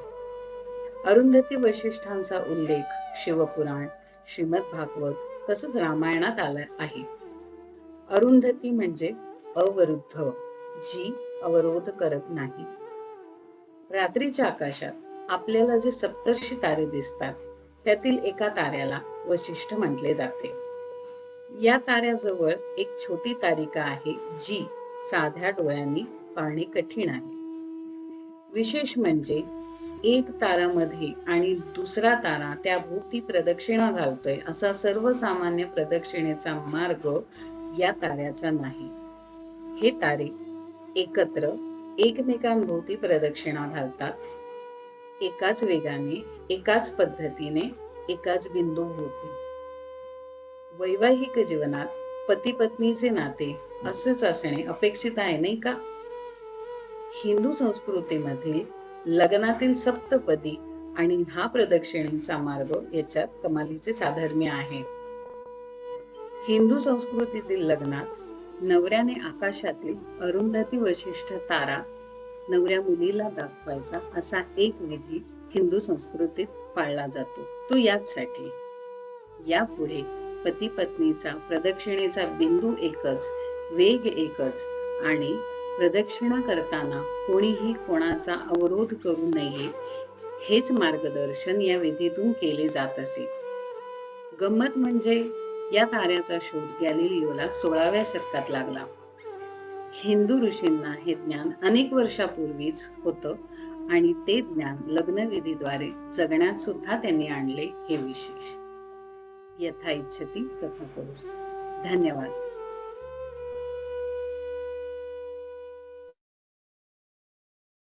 वाव. श्रुतीताई, सगळ्यांना मी विनंती करते, प्लीज श्रुतीताईंच्या युट्यूब चॅनलला जा. एनरूटर काय आहे नाव? एनरूटर संस्कार. मी लिंक पाठवते हा, ग्रुपवरती. प्लीज सगळ्यांनी तिथे सबस्क्राईब करा. अशी सगळी माहिती तुम्हाला मिळेल. खरंच परिपूर्ण असं ज्ञान देत आहेत आपल्याला त्या. आता गणपतीची पण त्याच्यामध्ये मागच्या वर्षी मी स्वतः त्या पद्धतीने गणपती बसवला होता माझ्याकडे. त्याचं पण सायन्स आहे, खूप वेगळं सायन्स आहे. आणि अगेन की पुढे ते आलं नाही मधल्या काळात, ते कानगोष्टीसारखं मध्ये ती माहिती कळली. पण तुम्हाला ते बघायला मिळेल त्याच्यावरती. मी पाठवून देईन ती लिंक. आणि मला असं आवडेल आपण सगळ्यांनी त्या पद्धतीने गणपतीची स्थापना करूयात आपल्या कुटुंबानी तरी, आणि आपण तसे फोटो पण शेअर करूयात. मी ती लिंक पाठवते गणपतीची. सो आता आपण पुढे जाऊयात. माझ्या मते आपल्याला हे लक्षात आलं असेल की एक मिनिट, काहीतरी थँक्यू. सो कुठे होते मी?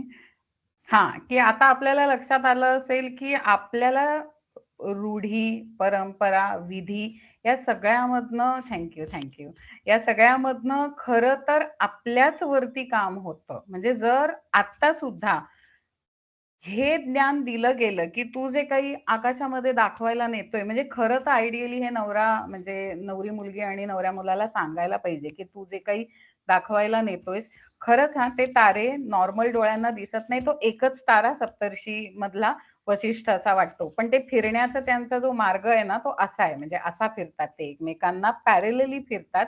कोणीही कोणाला ओव्हर रूल नाही करत. दोघे एकमेकांचा म्हणजे मध्य भाग कुठला, मध्य बिंदू कुठला तरी, आणि त्याच्या भोवती ते फेरे घालत असतात. बाकी सगळीकडे ते 2 तारे सोडले तर बाकी सगळीकडे एक सेंटर तारा, इव्हन आपल्या सूर्यमालेमध्ये पण तसाच आहे, आणि बाकी सगळे ग्रह त्याच्या आजूबाजूला फिरत असतात. पण ह्या दोघांचं तसं नाहीये. आणि हे एवढ्या सगळ्या आपल्याला तरी असं आता तर उजेडामुळे रात्री तारे दिसणं कठीणच झालंय. पण जरी दिसलं आणि आपल्याला असं मोकळ्या ह्याच्यामध्ये सोडून दिलं आणि आता बघ बाबा या सगळ्याकडे, तर आपल्याला लक्षात तरी येईल का एवढी बारीक गोष्ट की हे एवढ्या लांब आहेत पण ते एकमेकांभोवती असे फिरतायत. कोणी कोणाला ओव्हर रूल, कोणी कोणाला अतिक्रमण बेसिकली, किंवा कोणी कोणाला अवरोध म्हणजे थांबवत नाहीये. प्रत्येकाचा स्पीड, जेवढी माझी जबाबदारी तेवढीच जेवढी माझी जबाबदारी तेवढीच तुझी जबाबदारी, अशा पद्धतीने हे फिरतात. हे ज्ञान आपल्या ऋषींना माहिती होतं. त्यांनी ते बरोबर कुठे वापरायचं, तर बाबा लग्नविधीमध्ये मी तुला ह्या दोघांचं उदाहरण म्हणून सांगतो. पुढे त्याच्या ना बाय द टाइम गोष्टी झाल्या, म्हणजे अरुंधती वसिष्ठ हे खूप आदर्श जोडपं वगैरे, असं अशा पद्धतीने ते पुढे आलं आपल्यापर्यंत. पण ह्या ज्या काही गोष्टी आहेत त्या खरं तर खगोलीय घटना आहेत, आणि ते ह्या पुस्तकाच्या पुढे बरेच काही कारणं आहेत ज्याच्यामधनं ह्या सगळ्या गोष्टींना आपण बघणारच आहोत. खूप विज्ञान अजून बरंच काही आहे जे बाहेर येणार आहे या पुस्तकाच्या दरम्यान. सो ते आताच फोडत नाही, बरंच काही आहे. आणि बरेच संशोधक आहेत आत्ताच्या, मी जे पी व्ही वर्तक सांगितलं होतं ना, त्यांचे शिष्य आहेत. माझ्या मते आपल्या लोकांना पी व्ही वर्तकांबद्दल मी सांगितलं होतं आपल्याच ह्याच्यामध्ये. तर खूप संशोधक, अभ्यासक निलेश ओक म्हणून त्यांचे शिष्य आहेत, ज्यांनी हे सगळं संशोधन केलं, ज्यांनी रामायण महाभारताचं डेटिंग पण केलेलं आहे. डेटिंग म्हणजे साधारण खगोलशास्त्रीय जे काही त्याच्यामध्ये बरंच त्यांचा अभ्यास आहे. मी फार अगदीच काही नाही सांगू शकणार त्यांच्याबद्दल. तुम्हीच ऍक्च्युली पहा, निलेश ओकांनी वेगवेगळ्या 7 परीक्षांमधनं रामायण महाभारताचं डेटिंग केलं होतं. तर सांगायचं तात्पर्य काय, की ज्या काही गोष्टी आल्या त्या खऱ्या तर खगोलीय घटना होत्या आणि त्या ताऱ्यांबद्दल, ताऱ्यांमध्ये, तारामंडलांमध्ये घडणाऱ्या घटना होत्या. आता विचार करा, तेव्हाच्या ऋषींना तारामंडल, ताऱ्यांवरती राहणारी माणसं, ताऱ्यांवरून येणारी माणसं, हे सगळं ज्ञान होतं. आपल्याला ते ज्ञान नाही. आपल्याला सरप्राईज होतं असं काही ऐकलं की अरे बापरे, अच्छा बाहेरनं कोणीतरी येणार असं मध्ये सांगितलं जातं. सरप्राईज व्हायची गरज नाही, हे सगळं आपल्याकडे होतं. आणि कदाचित आपलं जे हे पुस्तकाचं निमित्त आहे ना, ते त्या ह्याची गुंफण घालण्यासाठीच कार्य आहे कदाचित ह्याचं, की नवीन काही नाही होणार आहे. जे होत होतं तेच होणार आहे, फक्त मधल्या काळात थांबलं होतं. हे सांगण्यासाठी किंवा ती भीती आपल्या मनातनं निघून जाण्यासाठी अननोन जगताबद्दलची. सो आपण आता पुढे जाऊया, की आता त्या सांगतायत की it was when I was pursuing my graduation from Chennai, Tamil Nadu, my roommate's mother, a spiritual seeker, taught me how to meditate. आता त्या काय सांगतायत, त्यांचं म्हणजे विचार करा, कॉलेजमध्ये ग्रॅज्युएशन चालू असताना सुद्धा मास्टर पल्लवींना हे कळलं होतं की मला देव बाहेर नाही शोधायचा, माझा देव माझ्या आतमध्ये आहे. आणि आपल्याला जी काही वर्ष गेले ना बाहेर रिच्युअल्स, विधी, परंपरा ह्याच्यामध्ये, त्यांचं ते गेलंच नाही. ग्रॅज्युएशनच्या आधीच त्यांना कळलं की मला जे काही शोधायचंय ते आतमध्ये शोधायचंय. आणि त्यांना तशा पद्धतीने त्यांच्या मैत्रिणीची जी आई आहे, ती स्पिरिच्युअल मास्टर होती, स्पिरिच्युअल सीकर होती. ऍक्च्युली ना ते पिरॅमिड मास्टर होती. पिरॅमिड मास्टर, ज्यांना ही संस्था माहितीये, पिरॅमिड संस्था, त्याच्याबद्दल त्या लोकांना माहिती असेल पिरॅमिड मास्टर ही काय संकल्पना आहे. तो मास्टर पल्लवी म्हणतात की जेव्हा त्या ग्रॅज्युएशन करायचा जो काही काळ होता, तेव्हा त्या चेन्नईला, तामिळनाडूमध्ये असताना त्यांच्या रूममेटची, म्हणजे जे त्यांच्या बरोबर मुलगी राहत होती, त्यांची आई अशी पिरॅमिड मास्टर होती. ते निमित्त झालं की आता मला बाहेर शोधायचं नाहीये, आता मला जो काही शोध आहे आत कसा घ्यायचा हे मला समजेल. आता त्यांनी ते मेडिटेशन वगैरे सगळं माहिती काढली. त्या म्हणतात पुढे, initially I was not so serious to follow it. त्या आईनी मैत्रिणीच्या सांगितलं की मेडिटेशन करायचं म्हणजे नेमकं कसं करायचं वगैरे वगैरे, पण त्या सिरियस नव्हत्या, फार मनावर घेतलं नव्हतं. नायदर ट्राय व्हेरी हार्ड, म्हणजे आपण कसं 15 मिनिटं काढून बसलंच पाहिजे, आम्ही क्रिया करणारे जे आहोत, 2 वेळेची क्रिया केलीच पाहिजे, आपल्या भल्यासाठी असतं जे काही करतो ते, जी काही 10-15 मिनिटं आपण उरलेलं जगासाठी जगत असतो, लोकांसाठी जगत असतो, ती 15 मिनिटं आपली, ती जे काही क्रियेचा अर्धा 1 तास जो असेल तो आपला स्वतःसाठीचा, स्वतःवरच्या इन्व्हेस्टमेंटचा असतो. आपण तेवढं आपल्यासाठी रिस्पॉन्सिबल असतो, त्यामुळे आपण करायचं असतं. पण त्या जसं ग्रॅज्युएशनच्या आसपास होत्या, लहान होत्या, त्यांनी ते काही फार सिरियसली केलं नाही. But after 4 months I felt a deep desire to meditate. 4 महिन्यानंतर त्यांना आतूनच असं तहान लागली की नाही, आता आपण मेडिटेशन, ध्यान करायला बसलं पाहिजे आणि केलं पाहिजे. And hoped it would lead to the answers. आणि त्यांनी अशी आशा केली की सगळ्या आन्सर्स, मला जे काही प्रश्न पडले त्या सगळे आन्सर्स याच्यातनं उत्तर मला मिळतील. कुठले प्रश्न? To all my questions about life beyond the ordinary existence. काय तहान आहे बघा.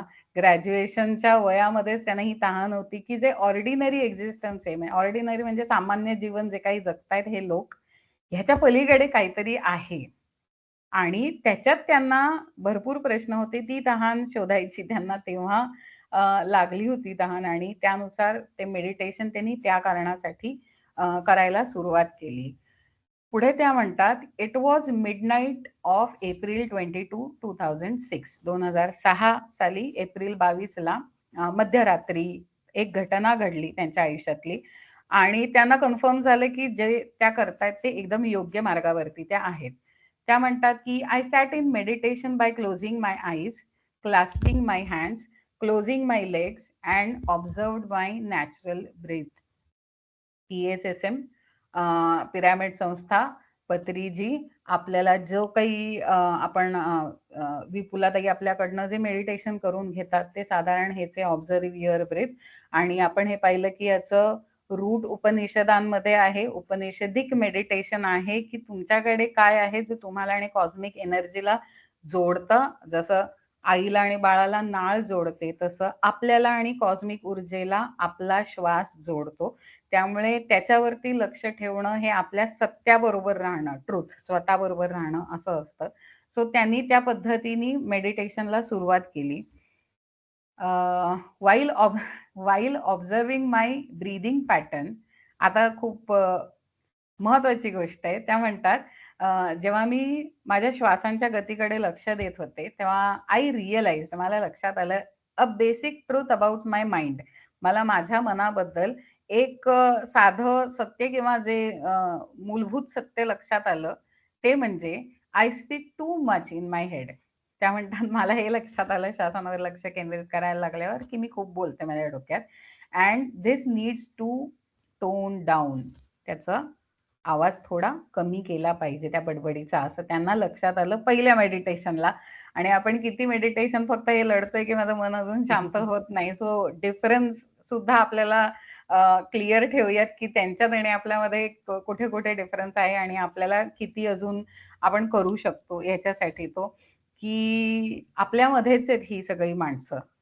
त्यामुळे आपल्याला ही पुस्तकं मिळणं हे त्याचंच काय म्हणूयात हेतू असा असेल बाबाजींना सांगायचा की बघा सगळेजण करतायत, तुम्हाला पण जमेल, तुम्ही काही वेगळे नाही आहात. सो पुढे त्या म्हणतात, "a thought struck me at that moment, how can I experience." त्यांच्या मनात त्यावेळेला एक्झॅक्टली जेव्हा त्यांना हे लक्षात आलं की मी माझी बडबड थोडी मनातली कमी केली पाहिजे, त्यावेळेलाच त्यांना एक विचार मनामध्ये असा हिट झाला. तो होता की how can we experience the God. विपुलाताई पुढची स्लाइड घ्या. How can we experience or see God with the non-stop churning of thoughts. आपल्या डोक्यामध्ये सतत जे काही विचारांचं चर्निंग म्हणजे जे काही घुसळण चालू असते, असे विचार तसे विचार, जे काही विचारधारा सुरू असते मनामध्ये, त्याच्यामधनं आपण देवाला बघणार किंवा देवाची जाणीव कशी करणार? कारण आतापर्यंत माझ्या मते जे काही आपण व्हिडिओ बघितले किंवा आतापर्यंत जे काही प्रश्न आपण किंवा जे काही युनिफाईडची जर्नी आपण पाहिली त्याच्यामधनं आपल्याला हे लक्षात आलेलं आहे किंवा बाबाजींनी शिकवलंय की देव ही अनुभवण्याची ऊर्जा आहे. पूजण्याची, बाहेर कुठेतरी हे करण्याची किंवा अशी नाहीये. ती अनुभवायची. आपल्या आतली सुरुवात आपल्या आतून होते. युनिफाईडमध्ये जसं आपण करतो. आपल्या आतला देव आपल्याला ईश्वर समजला. मग हळू-हळू आपल्याला इतरांचं दुसऱ्या आठवड्यात, तिसऱ्या आठवड्यात आपण त्याच्यावरही काम करतो, की आपल्याला दुसऱ्यांमध्ये सुद्धा तेच ईश्वरी तत्व आहे. आपणच त्या सगळ्यांना ते रोल दिले होते. बाकी कोणीही वाईट वागलेलं नाहीये. आपलंच होतं. कारण ते सुद्धा ईश्वर आहेत. त्यांनी सुद्धा त्यांचं काय म्हणूयात ब्लूप्रिंट सोलची घेऊन आलेले आहेत. सो त्याच्यापुढे त्या म्हणतात, "I deeply felt that I needed to work on my thoughts and set myself free of negative patterns." Negative patterns विचारांचे. इथे एक YouTubeचा व्हिडिओ आहे, पण आता नको बघूयात. मी ते तोंडी सांगते, कारण तो असा पण शॉर्टच होता माझा. निगेटिव्ह पॅटर्नला बदलणं किंवा निगेटिव्ह पॅटर्नवर, विचारांवर कसं काम करायचं ह्याचं ना जे आता आपण युनिफाईडमध्ये शिकतोय, की निगेटिव्ह विचार आल्या क्षणी आपल्याला उलटा विचार द्यायचा आहे, की मी ईश्वर आहे. जे ईश्वराचे गुण आहेत तेच माझ्यामध्ये आहे. मी ईश्वराच्या प्रतिमेत बनलेली आहे. त्याचे गुण माझा ईश्वर असा असा आहे म्हणून मी अशी अशी आहे वगैरे, हे जे आपण आपल्याला आपल्या 2% 100% नेतो की नाही आपली ओळख, हा जो प्रकार जो आपल्याकडनं बाबाजींनी प्रॅक्टिकल करून घेतला, याच्यासाठी योग वसिष्ठमध्ये हे ट्रेनिंग योग वसिष्ठमध्ये दिलेलं आहे वसिष्ठ ऋषींनी रामाला, की ज्या वेळेला विषाद आला होता रामाला, की म्हणजे अर्जुनाला विषाद आला होता टेन्शननी, स्ट्रेसनी, समोर जे काही आपली स्वतःची माणसं बघून.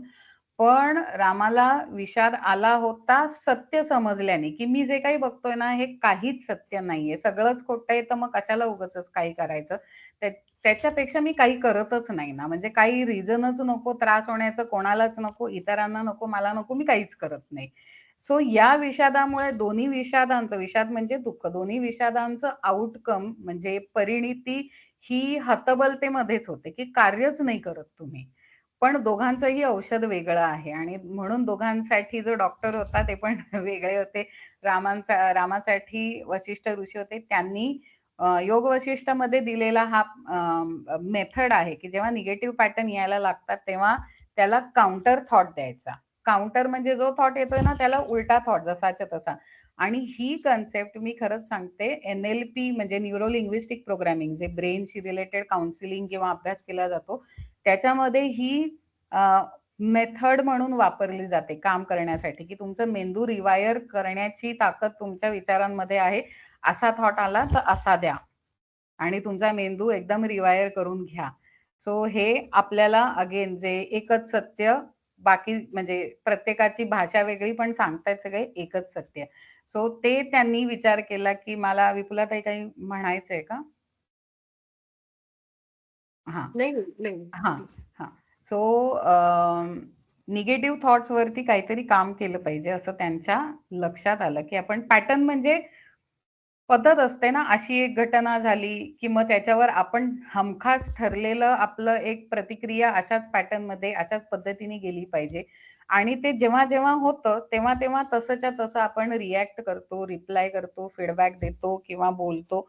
या या रिपिटेशनला, या परत-परत तसंच वागण्याला पॅटर्न म्हणतात. सो निगेटिव्ह पॅटर्न म्हणजे निगेटिव्ह विचार आणि निगेटिव्ह असं स्पॉन्टेनियस जी एकदम आतून आपल्याला उत्तर येतं काहीतरी घटना झाल्यावर, त्या सगळ्यावरती त्यांनी काम केलं पाहिजे हे त्यांना अक्षरशः पहिल्या मेडिटेशनमध्ये आलं मनामध्ये. पुढे त्या म्हणतात, की I slowly came back to observing my breath. हे सगळं त्या सांगतायत. पहिल्या मेडिटेशनमध्ये त्यांना जाणवलेलं, की मी खूप बोलते आतमध्ये आणि मला माझ्या निगेटिव्ह विचारांच्या पद्धतीवरती, पॅटर्नवरती काम करणं गरजेचं आहे. आणि हे समजल्यानंतर त्यांनी परत त्यांच्या श्वासांवरती लक्ष केंद्रित करायला सुरुवात केली. पुढे त्या म्हणतात 15 मिनिट्स इंटू द प्रोसेस. 15 मिनिटं झाली या सगळ्या श्वासांवर लक्ष केंद्रित करण्याच्या प्रोसेसला, प्रक्रियेला. त्याच्यानंतर काय झालं, I could feel my mind becoming emptier. कारण त्यांनी आधी ठरवलं, की मला काम करायचंय. एकदा ठरवलं, की जेव्हा म्हणजे जसं मी म्हणते तसं मन हट्टी का तुम्ही हट्टी हे आधी त्यावेळेला ध्यानातच आपण ठरवायचं. तो विचार देईल तुम्हाला उलटं फिरायचंय, तो विचार देईल तुम्हाला उलटं फिरायचंय. उलटं फिरायचंय म्हणजे कुठे श्वासांवरती. आणि हे आपल्याला विपुलाताई वारंवार म्हणजे आता आम्ही मागाहून युनिफाईड करतोय. आम्ही तर किती वेळा त्यांचं ते ऐकलेलं आहे, की ते जाईल कारण दिवसभरात आपण खूप काय काय केलेलं असतं. पण जेवढ्या वेळा ते जाईल तेवढ्या वेळा श्वासावरती परत आणायचं. आणि तेव्हा ते मास्टर पल्लवी म्हणतात, की जेव्हा त्यांनी हे केलं पहिल्याच मेडिटेशनला का पहिल्याच मेडिटेशनचा अनुभव आहे हा. आणि त्यांना ते करता आलं आणि 15 मिनिटानंतर त्यांचं मन एम्प्टी झालं कारण कुठल्याही विचाराला एंटरटेन केलं नाही. And there was a great serenity within me for the first time. खूप शांती, खूप सुकून शब्द खूप छान आहे. जो एक्सपिरियन्स होतो, तो पहिल्यांदा त्यांना एक्सपिरियन्स करता आला, अनुभवाला आला. पुढे त्या म्हणतात, खूप महत्वाचं आहे, खूप मजा आहे आता इथे. During the last 2 minutes of meditation, शेवटची 2 मिनिटं मेडिटेशनची, त्याच्यानंतर त्या बाहेर आल्या. त्याच्या शेवटच्या 2 मिनिटांमध्ये काय घडलं? I saw a bright light illuminating within me. मी माझ्या आत खूप प्रखर प्रकाश चमकताना पाहिला. Glowing bright like a sun. सूर्याप्रमाणे तेजस्वी प्रकाश माझ्या आत चमकताना पाहिला. आता या मीटिंगमध्ये माझ्याबरोबर ज्यांनी क्रियायोगाची दीक्षा घेतलेली आहे ती पण माझे बॅचमेट्स आमचे ताई दादा आहेत. सो त्यांना हे एक्सपिरियन्स झालं असेल. प्रकाश दिसणं वगैरे हे सगळं आपण अनुभव करतो ज्या वेळेला आपल्याला त्या लेवलला, म्हणजे जसं मी सांगितलं तसं की विज्ञानमय कोश मनाच्या पण पलीकडे पोहोचल्यानंतर विज्ञानमय कोशामधनं ते एक्सेस करतो आपण, आत्म्यापर्यंत जायची वाट सुरू होते. सो ते त्यांच्याबरोबर झालं. सरप्राइज्ड काय झालं, त्या आश्चर्य झालं त्यांना आणि त्या म्हणतात, I opened my eyes to see the source of this bright light. या प्रकाशाचा स्रोत कुठून आहे, कुठून हा प्रकाश येतोय हे बघण्यासाठी मी माझे डोळे उघडले. However there was total darkness in the room. कारण मिडनाईट, मध्यरात्र होती. त्यामुळे त्या म्हणतात मी डोळे तर उघडले प्रकाश कुठून येतोय बघायला, पण खोलीमध्ये अक्षरशः काळोख होता. I closed my eyes again and saw the same light radiating from my body. माझ्या शरीरातनं तो प्रकाश आता बाहेर पडतोय हे मला दिसलं जेव्हा मी हे डोळे उघडल्यानंतर परत बंद केले त्यावेळेला. पुढे त्या म्हणतात, माय माइंड मम्बल्ड. पुटपुटलं, मनातल्या मनात मी पुटपुटले. What is this light? काय आहे हे? आपल्याला होतं ना हे काय आहे, पहिल्यांदा आलेला अनुभव असतो. आणि त्यात त्या लहान होत्या, ग्रॅज्युएशन तरुण म्हणूयात आपण. त्यांना पहिला प्रश्न पडला की व्हॉट इज दिस? हे काय, हा प्रकाश काय आहे, कसला प्रकाश आहे? I heard a voice that sed am your आत्मा सोल. आता याच्यामध्ये आय शब्द नाहीये. आतला जो उजेड होता, आतमधनं त्यांना आवाज ऐकायला आला, एम युअर आत्मा. आता हे जे वाक्य आहे ना, जर आपण कालचा आपलं सेशन आठवलं तर त्याच्यामध्ये अयम आत्मा ब्रह्म हा जो शब्द हे वाक्य बघितलं होतं, याच्यातलं पहिले 2 शब्द अयम आत्मा. आणि हा मला सांगायला आवडेल की हा एक्सपिरियन्स मी केला होता, फक्त वेगळ्या पद्धतीने, पण संस्कृत मधले हेच शब्द आले होते, अयम आत्मा. आणि ज्या वेळेला मी आज हे पीपीटी तयार करत होते ना, त्यावेळेला मला आठवलं की अरे माझ्याबरोबर पण असंच झालं होतं आणि मला पण अयम आत्मा एवढे शब्द आले होते. आणि मला खरंच मी सांगते की मी ते शोधायचा, नुसतं अयम आत्मा असं वाक्यच नाहीये, त्याला पुढे ब्रह्म हे जेव्हा आपण म्हणू ना तेव्हा इट बिकम्स अ सेंटेन्स. ते याच्यामध्ये आहे उपनिषदांमध्ये, काल आपण बघितलं. पण अयम आत्मा एवढं नाही. त्यामुळे मला तेव्हा ते मिळालं नाही. मला असं वाटलं की काहीतरी आपल्याला कळलं नाही आपल्याला काय झालं. पण आज जेव्हा मी पीपीटी बनवत होते तेव्हा मला कळलं की हे तोच एक्सपिरियन्स होता, थोड्याफार फरकाने अर्थात. पण मला तो कळला नसल्या कारणाने मी त्याचं काही पुढे करू नाही शकले. अर्थात. सो पुढे त्या म्हणतात, this was a life changing experience of self realisation. काल आपण हा शब्द पाहिला होता की मीच आत्मा आहे आणि आत्मा हेच माझं खरं अस्तित्व आहे, वास्तव आहे. सत्य हा शब्द आहे ना आपल्याकडे, सत्यम शिवम सुंदरम. सत्य आहे. सत्य काय आहे? सत्य काय आहे? असे ते फार आपल्या जुन्या सिरियल्स मध्ये प्रश्न विचारले जायचे, म्हणजे अशा आध्यात्मिक पौराणिक सिरियल मध्ये. सत्य काय आहे? सत्य ब्रह्म आहे. ठीक आहे, वाक्य नुसतं ऐकायचं पण आपल्याला काही कळत नव्हतं त्याचा अर्थ. सत्य ब्रह्म आहे, ओके ठीक आहे. आता आपल्याला कळतंय की आपण सत्य नाही आहोत, कारण आपण चेंज होणारे आहोत, बदलत. उद्या परवा अजून काही वर्षांनी मी वेगळ्या शरीरात असेन. हे जे शरीर आहे हे सत्य नाही, पण त्याच्या आतमधली मी हे सत्य आहे, ते ब्रह्म आहे आणि ती माझी खरी आयडेंटिटी आहे. That is self realization. आणि युनिफाईड मध्ये आपल्या ऍक्टिव्हिटीज ज्या काही आपण डेली करतो ना, आपण त्या 15 मिनिटासाठी त्या रिदम मध्ये जातो. स्वतःबरोबरच्या मीटिंग साठी आपण जातो खरं तर. पुढे त्या म्हणतात, there was no looking back. जेव्हा त्यांना लक्षात आलं की हे जे झालंय मला, त्याला सेल्फ रिअलायझेशन म्हणतात, त्यांना लक्षात आलं, मला लक्षात नाही आलं. त्यानंतर त्यांनी मागे वळून बघितलं नाही. And I became thirsty to know more. आणि त्यांना तहान लागली, अजून काय, ठीक आहे मला हे कळलं, अजून काय, आता अजून काय होणार, अजून काय होणार. आपल्याला ते सगळ्यांना असतंच अनुभव, म्हटलं की आपल्याला थोडी ती अशी तहान राहते. टू बी कसली, पण त्यांना कसली तहान लागली, अनुभवाची नाही. ते काय म्हणतात, to be wiser and meditated intensely every day. त्या म्हणतात त्यांना जी तहान लागली ती वाईज होण्याची लागली. वाईज म्हणजे शहाणपण, मॅच्युरिटी, ज्ञानी व्हायची तहान लागली आणि त्यानुसार त्यांनी खूप इंटेन्सली म्हणजे तीव्रतेने प्रत्येक दिवशीची त्यांची जी साधना होती ध्यानाची ती त्यांनी सुरू केली. पुढच्या स्लाइडवर जाऊयात. येस. पुढे त्या म्हणतात I had been practicing meditation for 2 months when I got an opportunity to meet Brahmarshi Pitamaha Patriji, founder of Pyramid Spiritual Societies movement, in a meditation event organized by Masters of Chennai. चेन्नईमध्ये pyramid संस्थेच्या pyramid मास्टर्सनी एक कार्यक्रम ठेवला होता. त्याच्यामध्ये master पल्लवींना पितामह पत्रीजींना भेटायची संधी मिळाली. Since morning that day my happiness knew no bounds. माझ्या आनंदाला काही सीमा नव्हती असं त्या म्हणतात. I knew it would be a big turning point in my life. त्यांना हे लक्षात आलं की आता इथून आपलं आयुष्य बदलणार आहे. As I reach the venue and सॉ हिम म्हणजे पत्रीजींना पितामह पत्रीजींना जेव्हा त्यांनी पाहिलं for the first time it was majestic. Majestic म्हणजे भव्य होतं. जो काही एखाद्याचा ऑरा असतो ना या ऊर्जेचा ऑरा खूप लांबून पण आपल्याला ते असं समजतं की खूप एनर्जी आहे, खूप ऊर्जा आहे आणि ते खूप भव्य आणि दिव्य असं जाणवतं. तसं त्यांना झालं. His grandeur is still indescribable. Grandeur म्हणजे भव्यता. त्यांची जी भव्यता होती ती अजूनही वर्णातीत आहे. वर्णन करता येत नाही त्याचं त्यांना. आणि and when I heard him say, जेव्हा त्यांनी ऐकलं की पितामह म्हणतायत we are all gods, you are a god. हे वाक्य त्यांनी ऐकलं की आपण सगळेजण देव आहोत, तुम्ही स्वतः सुद्धा देव आहात. It went deep inside my heart. Master Pallavi म्हणतायत की ते खूप माझ्या खोल एकदम हृदयामध्ये गेलं.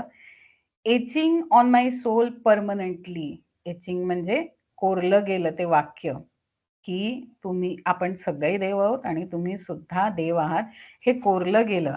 I never heard anyone telling that you are a God. मी कोणालाच असं आतापर्यंत सांगताना ऐकलं नव्हतं. त्या म्हणतात की तू देव आहेस. दुसऱ्याचं देवत्व, देवपण मान्य करणं ही खूप मोठी गोष्ट असते आणि असं कोणीतरी आपल्याला सांगते की तू देव आहेस, हे त्यांच्याबरोबर पहिल्यांदा घडलं होतं आणि त्यामुळे ते असं कोरलं गेलं होतं तो अनुभव.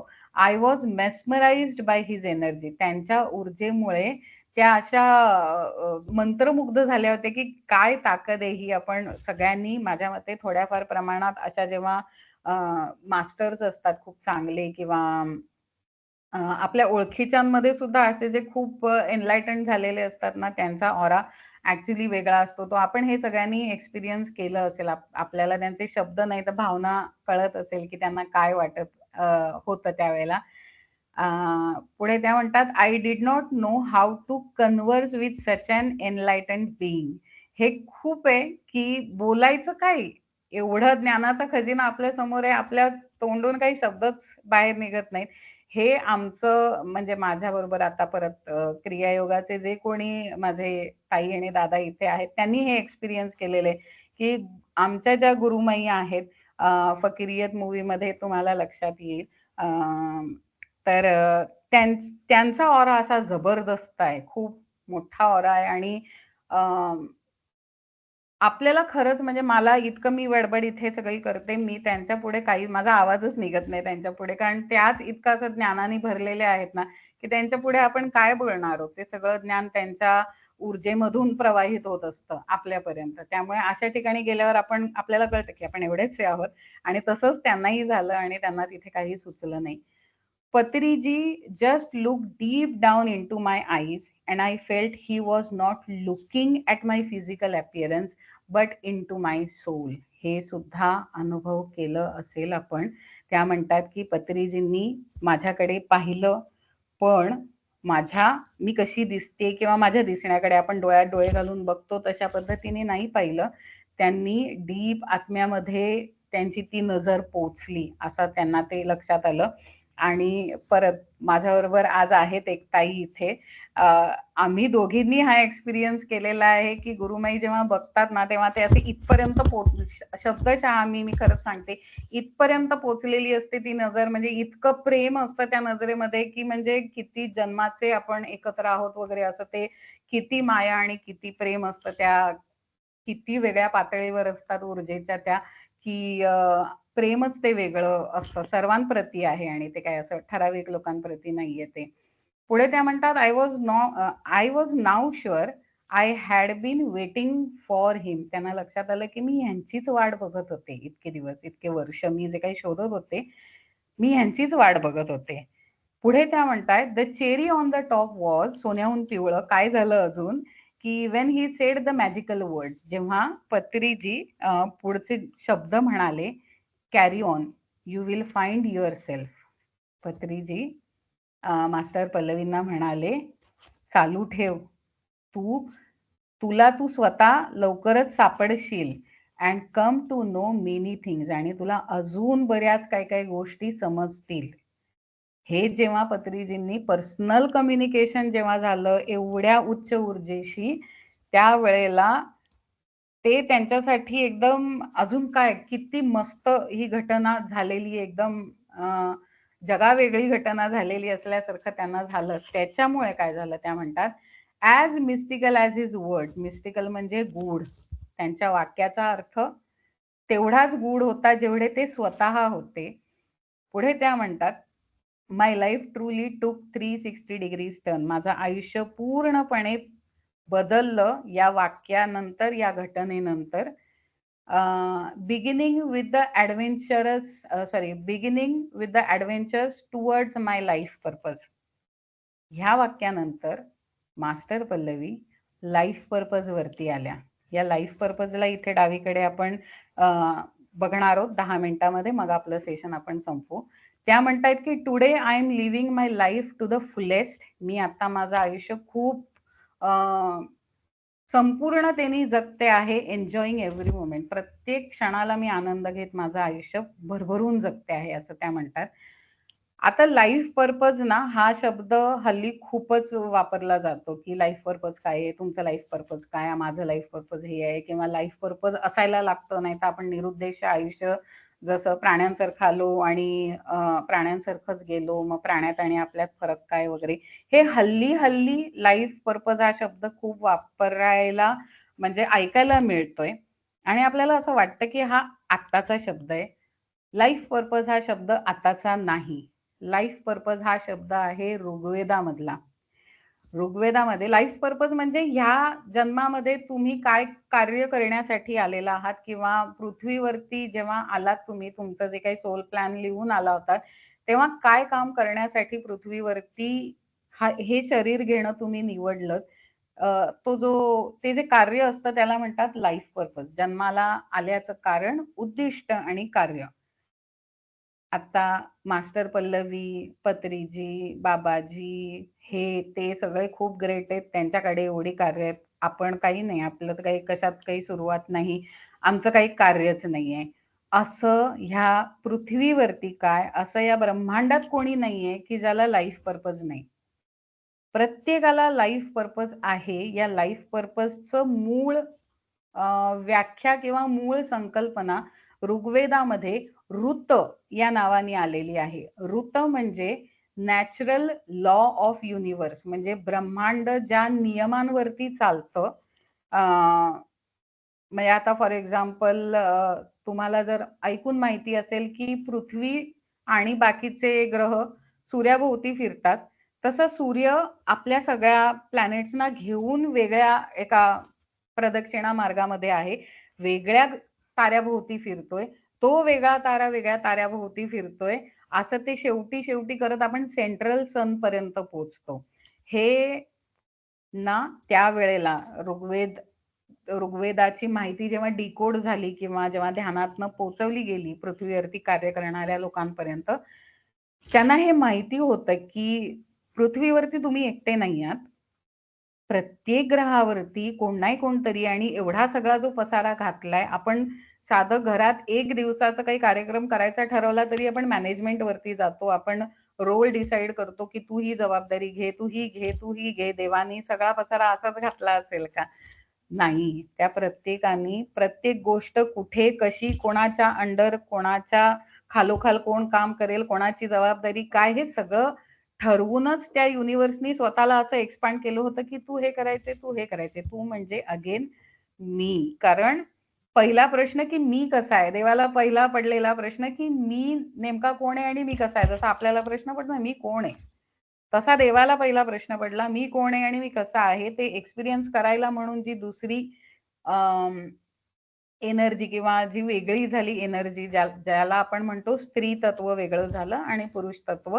ह्याच्यामध्ये तत्व का म्हटलं जातं किंवा स्त्री किंवा पुरुष का म्हटलं जातं, ते दोघे एकमेकांकडे बघतायत. आणि न्यू एनर्जी बुक मध्ये जेवढं काही मी सुरुवातीचं वाचलं ना, हीच कन्सेप्ट न्यू एनर्जी बुक मध्ये सुद्धा दिलेली आहे की मी कसा आहे हे बघण्यासाठी म्हणून जी वेगळी ओळख, आयडेंटिटी निर्माण झाली, त्याच्यापासून पुढे सगळं निर्माण होत गेलं. मॅनिफेस्टेशन किंवा ते फटाक्याचं मी म्हणते तसं ते उडलं, तसं बाहेर सगळे प्रकाश पसरत गेले, बाहेर पडत गेले.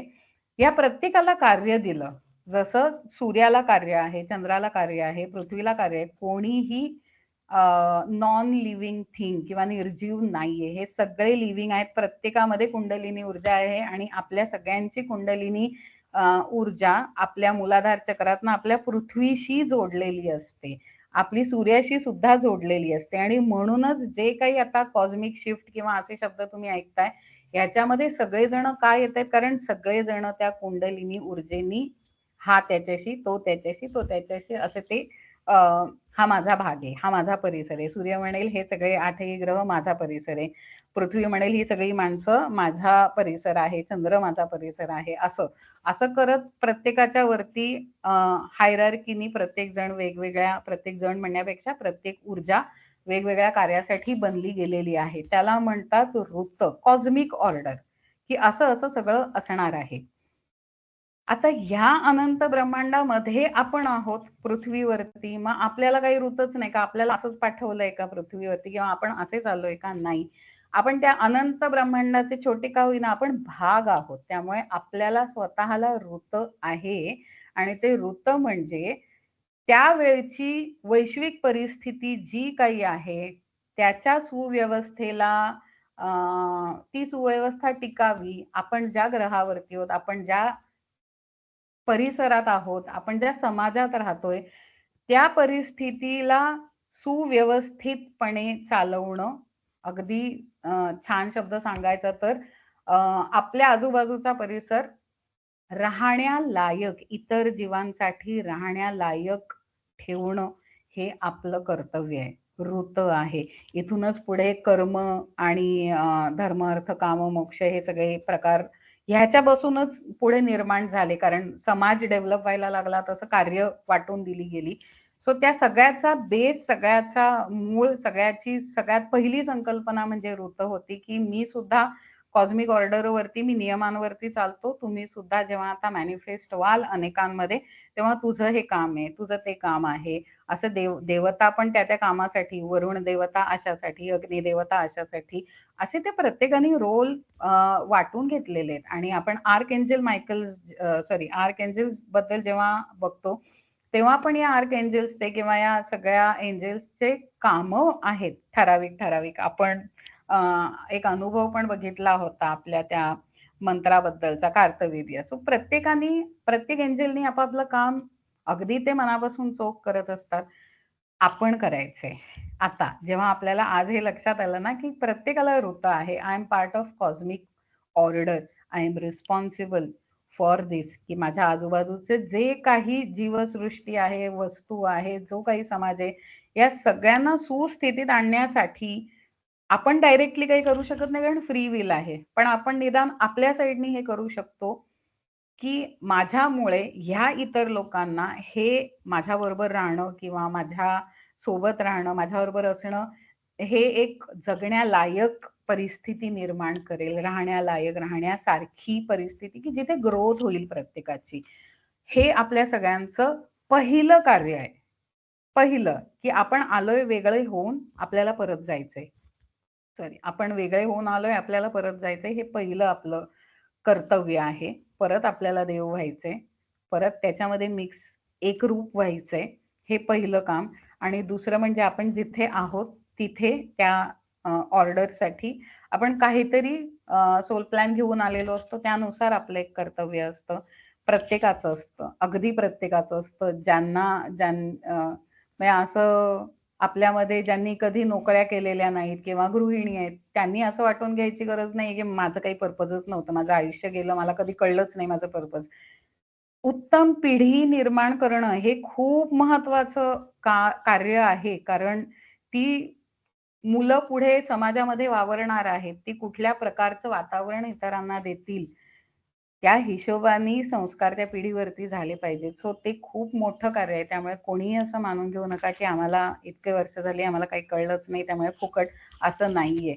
आपल्याला जो रोल होता आपण तो केला आणि आपल्याला युनिफाईडमध्ये कळलेलं आहे, की आपल्या त्यावेळच्या त्या ज्ञानानुसार आपण केलं आणि आपलेच त्याच्यामध्ये लेसन्स होते. आणि आता पास्ट अँड फ्युचर असंच काही नाही. आता आपल्याला हे कळलंय. आता आपण याच्या पुढे या सगळ्या ज्ञानाला बेस पाया ठेवून आपण याच्या पुढे आपलं सगळ्यांचं कार्य आता सगळ्यांसाठी आहे, की आपण बाबाजींचा प्रेम आणि प्रकाश सगळ्यांपर्यंत वेगवेगळ्या, जसं मी कालच माझ्या मते हा मुद्दा झाला होता, की प्रत्येक जण वेगवेगळं मार्गाने करतोय तेच प्रेम आणि प्रकाश पृथ्वीवरती स्थापित करायचं कार्य. सो आपण सगळेच्या सगळे त्याच्यामध्ये आहोत आणि आपण युनिफाईड करून जे काही प्रेम आणि प्रकाश इतरांना पाठवतोय ना, बसल्या जागचं काम आहे. बाबाजींनी खूप सोपं करून टाकलेलं आहे. आणि तुम्हा सगळ्यांचे अनुभव मी ऐकते, की तुम्ही असं नाती सुधारलेली आहेत. अचानक कुठून तरी काही मेसेजेस आलेले आहेत. त्यामुळे तुम्ही ते कार्य करताय, की इतरांसाठी ही पृथ्वी जगण्यासारखी सुंदर घडवण्यासाठी तुम्ही महत्वाचं कार्य करताय. त्यामुळे आता आपल्याला ते लक्षात आलंय, की आपण नेमकं काय काम करतोय. बाबाजींनी आपल्याला लाईफ पर्पज किंवा अगेन टेक्निकल कुठलीच गोष्ट न सांगता आपल्याकडनं प्रॅक्टिकल करून घेतलेलं आहे. सो आज आपल्याला बऱ्यापैकी खूप वेळ झालेला आहे आणि तुम्ही सगळे खूप पेशंटली बसलेला आहात, खूप मनापासून ऐकताय. मी खरंच किती तुमचे आभार मानू, मला शब्दात नाही सांगता येत आहे. धन्यवाद सगळ्यांना. जय बाबाजी. ओव्हर टू विपुलाताई. श्रुतीताई, थँक्यू. आज थँक्यू शब्द पण कमी आहेत. रोज एक एक तुमचे भाग असे होत आहेत, की हा सुंदर आहे का, हा छान आहे का, ह्याच्यात आम्हाला माहिती मिळते. तर असा परिपूर्ण तुम्ही सुरुवात केली ती बाहेरच्या देवापासून, की कसे आपण एक्सटर्नल गॉड तिथून सुरुवात केली आणि शेवट तुम्ही अगदी आतल्या देवापर्यंत घेऊन आलात आम्हाला, की कसे आपणच आहोत आणि आपल्याच आतमध्ये या सगळ्या गोष्टी आहेत. हे सगळा प्रवास पूर्ण उलगडत तुम्ही त्या देवतेपासून अगदी आतल्या देवापर्यंत एक घट्ट मिठी आम्हाला सगळ्यांना हे सांगितली माहिती त्याची. आवडलेली सगळ्याच आजच्या स्लाइड्स परिपूर्ण इतकी मेहनत घेऊन तुमच्याच चॅनलवर असलेले सगळे YouTube व्हिडिओ, त्याची पण इतकी सुंदर पद्धतीने शॉर्ट व्हिडिओजची मांडणी तुमची. तर हे सगळं अ, ह्याची म्हणतो ना ह्याची प्रशंसा करू तितकं कमी तुमचं कार्य आहे, श्रुतीताई. आणि आम्ही इतके भाग्यवान की तुम्ही आमच्या कुटुंबामध्ये येऊन ही सगळा ज्ञानाचा प्रकाश आमच्यापर्यंत देत आहात. शेवटी जे तुम्ही म्हणालात ना, की युनिफाईड मधून आपल्याला एक प्रेम प्रकाशाचा एक मार्ग मिळालाय. तर आपल्याला बऱ्याच वेळेला असं वाटतं, की अरे प्रेम प्रकाश इतकं सहज सोपं पाठवून खरंच गोष्टी होतात का सॉल्व्ह? तर ह्यामध्ये उत्तर पण तुम्ही इतकं छान त्याच्यात तुमच्या सांगण्यातूनच आलंय, की आपण सगळे ईश्वर आहोत ना, तर ईश्वराला काही अवघड करत बसायची गरज नाहीये. घास असा चाललाय ना, तर तो असा उगाचच फिरवून काहीतरी वेगळं करायची काहीच गरज नाहीये. सगळं आपल्या आत आहे ना, तर केवळ प्रेम प्रकाश पाठवणं, या क्रियेतूनच आपल्याला पाहिजे ते आपण साध्य करू शकतो. इतकं सहज सोपं आहे. आपण ईश्वर आहोत ना, तो प्रकाश आणि प्रेम बाय डिफॉल्ट आपल्या आतमध्ये भरपूर भरलेला आहे. आपण फक्त तो वापरायला शिकलो. आणि जे शेवटी तुम्ही वाक्य म्हणलात, की तुम्हाला एक लाईफ पर्पज बद्दल जे बोललात ना, त्याबद्दलच सांगेन, की हे सगळं झाल्यानंतर, आपली परीक्षा झाल्यानंतर जेव्हा उत्तरपत्रिका हातात येते ना, आपण आपले मार्क्स बघतो आणि तेव्हा मग आपण बघतो, "अरे अच्छा, हे बरोबर होतं का? हे माझं हे उत्तर इथं चुकलं का? बरं, हे मी करायला पाहिजे होतं. म्हणजे माझा 1 मार्क गेला असता, वाचला असता." किंवा असं आपण बघत बसतो तेव्हा ना, तर त्या पद्धतीने आहे, की सगळं आपलं सगळे धडे घेऊन झाले, अनुभव घेऊन झाले, की मगच असा प्रकाश आपल्याकडे येतो, की तुमचं आता घेऊन झालंय आणि ते घेण्यासाठी आपण आलेलो असतो. त्यामुळे तेवढा वेळ आपण थांबतो. आणि मग आपल्या आपल्या आयुष्यामध्ये युनिफाईड म्हणा किंवा आत्मज्ञानाचा असा एखादा मार्ग, क्रियायोग असेल किंवा आनापानसती ध्यान असेल, स्वाध्याय असेल, हे जे काही आहेत मार्ग, अनेक हजारो मार्ग आहेत. तो मार्ग येतो. पण तोपर्यंत मात्र आपण खूप अनुभव घेतो. जशी प्रश्नपत्रिका सोडवत असतो तशी. आणि एकदा उत्तरपत्रिका हातात आली, की मग आपल्याला कळतं, "अरे, हे किती सोपं होतं ना, मी फार अवघड केलं माझ्या ह्याच्यामध्ये." किंवा मला हे मला येत होतं, पण मला विश्वास नव्हता, आत्मविश्वास नव्हता. तसंच आपल्या आयुष्याची पण इथपर्यंतचा प्रवास सगळ्यांचा झाला. आणि आता मात्र आपल्याकडे खूप सुंदर मार्ग आहे आणि तुमच्या ह्या सगळ्या ज्ञानासाठी मी माझ्याकडून पहिल्यांदा माझी प्रतिक्रिया दिली. आता आपल्या कुटुंबाच्या सगळ्यांकडून घेऊ. कुणाला काही इच्छा असेल प्लीज बोला. तुम्हाला काय वाटतंय? काय तुमच्या प्रतिक्रिया आहेत सांगा? ह्याच्या प्रतिक्रिया मागून विपुलाताई रोज माझी परीक्षा घेतात हां, की मी किती हवा किती माझ्या डोक्यात जाते. नाही. हे शक्य नाहीये कारण तुम्ही किती देताय आम्हाला माहीत नाहीये. ते तुम्हाला लक्षात नाहीये ते तुमचं किती सुंदर तुम्ही आमच्यापर्यंत सगळंच खुलं करून टाकताय. त्यामुळं खूप म्हणजे युनिफाईड तर कळतंच आहे ह्याच्यातून उलगडतंय. आपलं सगळंच कळतंय. आपले रूट्स काय आहेत. खरंच अगदी सार्थ असं नाव आहे तुमच्या YouTube चॅनलचं एनरूटर. येस आणि इथं दीपाली ताईंनी लिहिलंय अं, तुमची शिकवण्याची तळमळ जाणवते. खूप धन्यवाद. रजनीताईंनी लिहिलंय, की प्रेम प्रकाश सगळ्यांना. खूप छान. कृतज्ञतापूर्वक आत्मवंदन आणि मेघनाला बोलायचंय. हां, मेघना बोल. खूप खूप थँक यू श्रुतीताई. म्हणजे मी ना हल्ली खूप असं ऐकते, की आपले हे जे वेदपुराण आहेत, खूप लोकांकडून ऐकते, की त्याच्यामध्ये ना असं काही नाही टाईमपास आहे. कारण कोणाला मीनिंगच माहीत नसतो ना आणि तुम्ही त्या त्या पल्लवीताईंनी जे इंग्लिशमध्ये आपले बुक्स आहेत, त्याचं तुम्ही एक्झॅक्ट जेव्हा तुम्ही ट्रान्सलेट करता ते मराठीमध्ये, ते तुम्ही आपले मराठीचे शब्द वापरते. मी मगाशी नोट केलं, चेरी ऑन द केक असं काहीतरी होतं, तुम्ही सोन्याहून पिवळं. हे असं नाही सुचत कोणाला. खरंच नाही आणि आताच्या पिढीला तर बिलकुल नाही सुचत आहे. आणि मला एवढं छान वाटतंय हे सगळं ऐकायला आणि आपल्या वेदांमधले सगळे मायन्यूट डिटेल्स माय गॉड हॅट्स ऑफ आहे. मी विपुलाला आत्ताच मेसेज केला, की केवढं ज्ञान आहे आणि मुळात ते ज्ञान देतायत. खूप कमी माणसं अशी हां. दिसतात, की हं. हे सगळं नॉलेज एवढं खुलं करून वाटतायत. आम्ही खूप लकी आहोत, की ह्या ग्रुपमध्ये आहोत आणि तुम्ही आहात आमच्याबरोबर. Thank you so much. अगदी बरोबर. अगदी करेक्ट बोललीस मेघना तू खरंच. खरंच. अजून कुणी आहे? अजून कुणाला इच्छा आहे बोलायला? मला माहिती थोडा उशीर झालाय, पण हरकत नाहीये. अशा मी ज्ञानासाठी बोलू? आपण मोबाईल घेऊन बराच वेळ बसतो, पण या ज्ञानासाठी पण बसतोय आपण. त्यामुळे हरकत नाही थोडा उशीर झाला तरी. हां, मी मेधाताई बोला बोलू? ना. येस. तुम्ही सगळ्या मुली इतक्या हुशार आहात ना खरंच मला कौतुक वाटतं तुमचं. इतक्या लहान वयामध्ये तुम्ही इतका छान अभ्यास केलेला आहे. खरंच पुढची पिढी आम्ही म्हणतो ना इतकी हुशार आहे. हे खरंच आम्हाला प्रत्येक पदोपदी जाणवतंय, की आमचा मेंदूच कमी पडतोय असं वाटायला लागलं. इतकं ज्ञान आहे ब्रह्मांडात, की बापरे! खरंच कौतुक वाटतं तुमचं सगळ्यांचं. तर सगळ्यांना प्रेम आणि प्रकाश खूप खूप छान वाटलं. कारण पूर्वी कसं व्हायचं आई सांगायची हे करायचं बस दॅट्स ऑल बाकी काही विचारायचंच नसतं. कारण एक्सप्लेनेशनच मिळायचं नाही. त्यामुळे आम्हाला काही कळायचं नाही. असं केलं नाही तर पाप लागेल बरं का. एवढं म्हणलं की लगेच आपण करून मोकळं व्हायचं असं व्हायचं. त्याचं एक्सप्लेनेशन जर असं तुमच्यासारखं जर आता तुमच्या मुलांना हे सगळं तुम्ही सांगत गेलात, की त्यांना ते पटेल आणि करावंसं वाटेल. कारण आम्हाला आमच्या मुलांना अशी खोल जाऊन सांगताच येत नव्हतं. त्यामुळे आम्हालाच माहीत नव्हतं तर आम्ही मुलांना काय सांगणार. शास्त्रयुक्त असं काहीतरी माहिती पाहिजे होती ना. आता ते लग्नामध्ये असं पाहतात वगैरे. नुसतं किती छान सांगितलं तुम्ही हे माहितीच नव्हतं. खूप छान सांगताय तुम्ही आणि रोज एक काहीतरी नवीन-नवीन डोक्यात खूप छान एकापेक्षा एक वर-चढ पायऱ्या अशा आता कुठपर्यंत जायचंय माहीत नाही. खूप छान. मस्त एकदम सुंदर. Thank you very much. Thank you मीनाताई. खरंय. एकापेक्षा एक आपले सत्र होतायत श्रुतीताईंचे.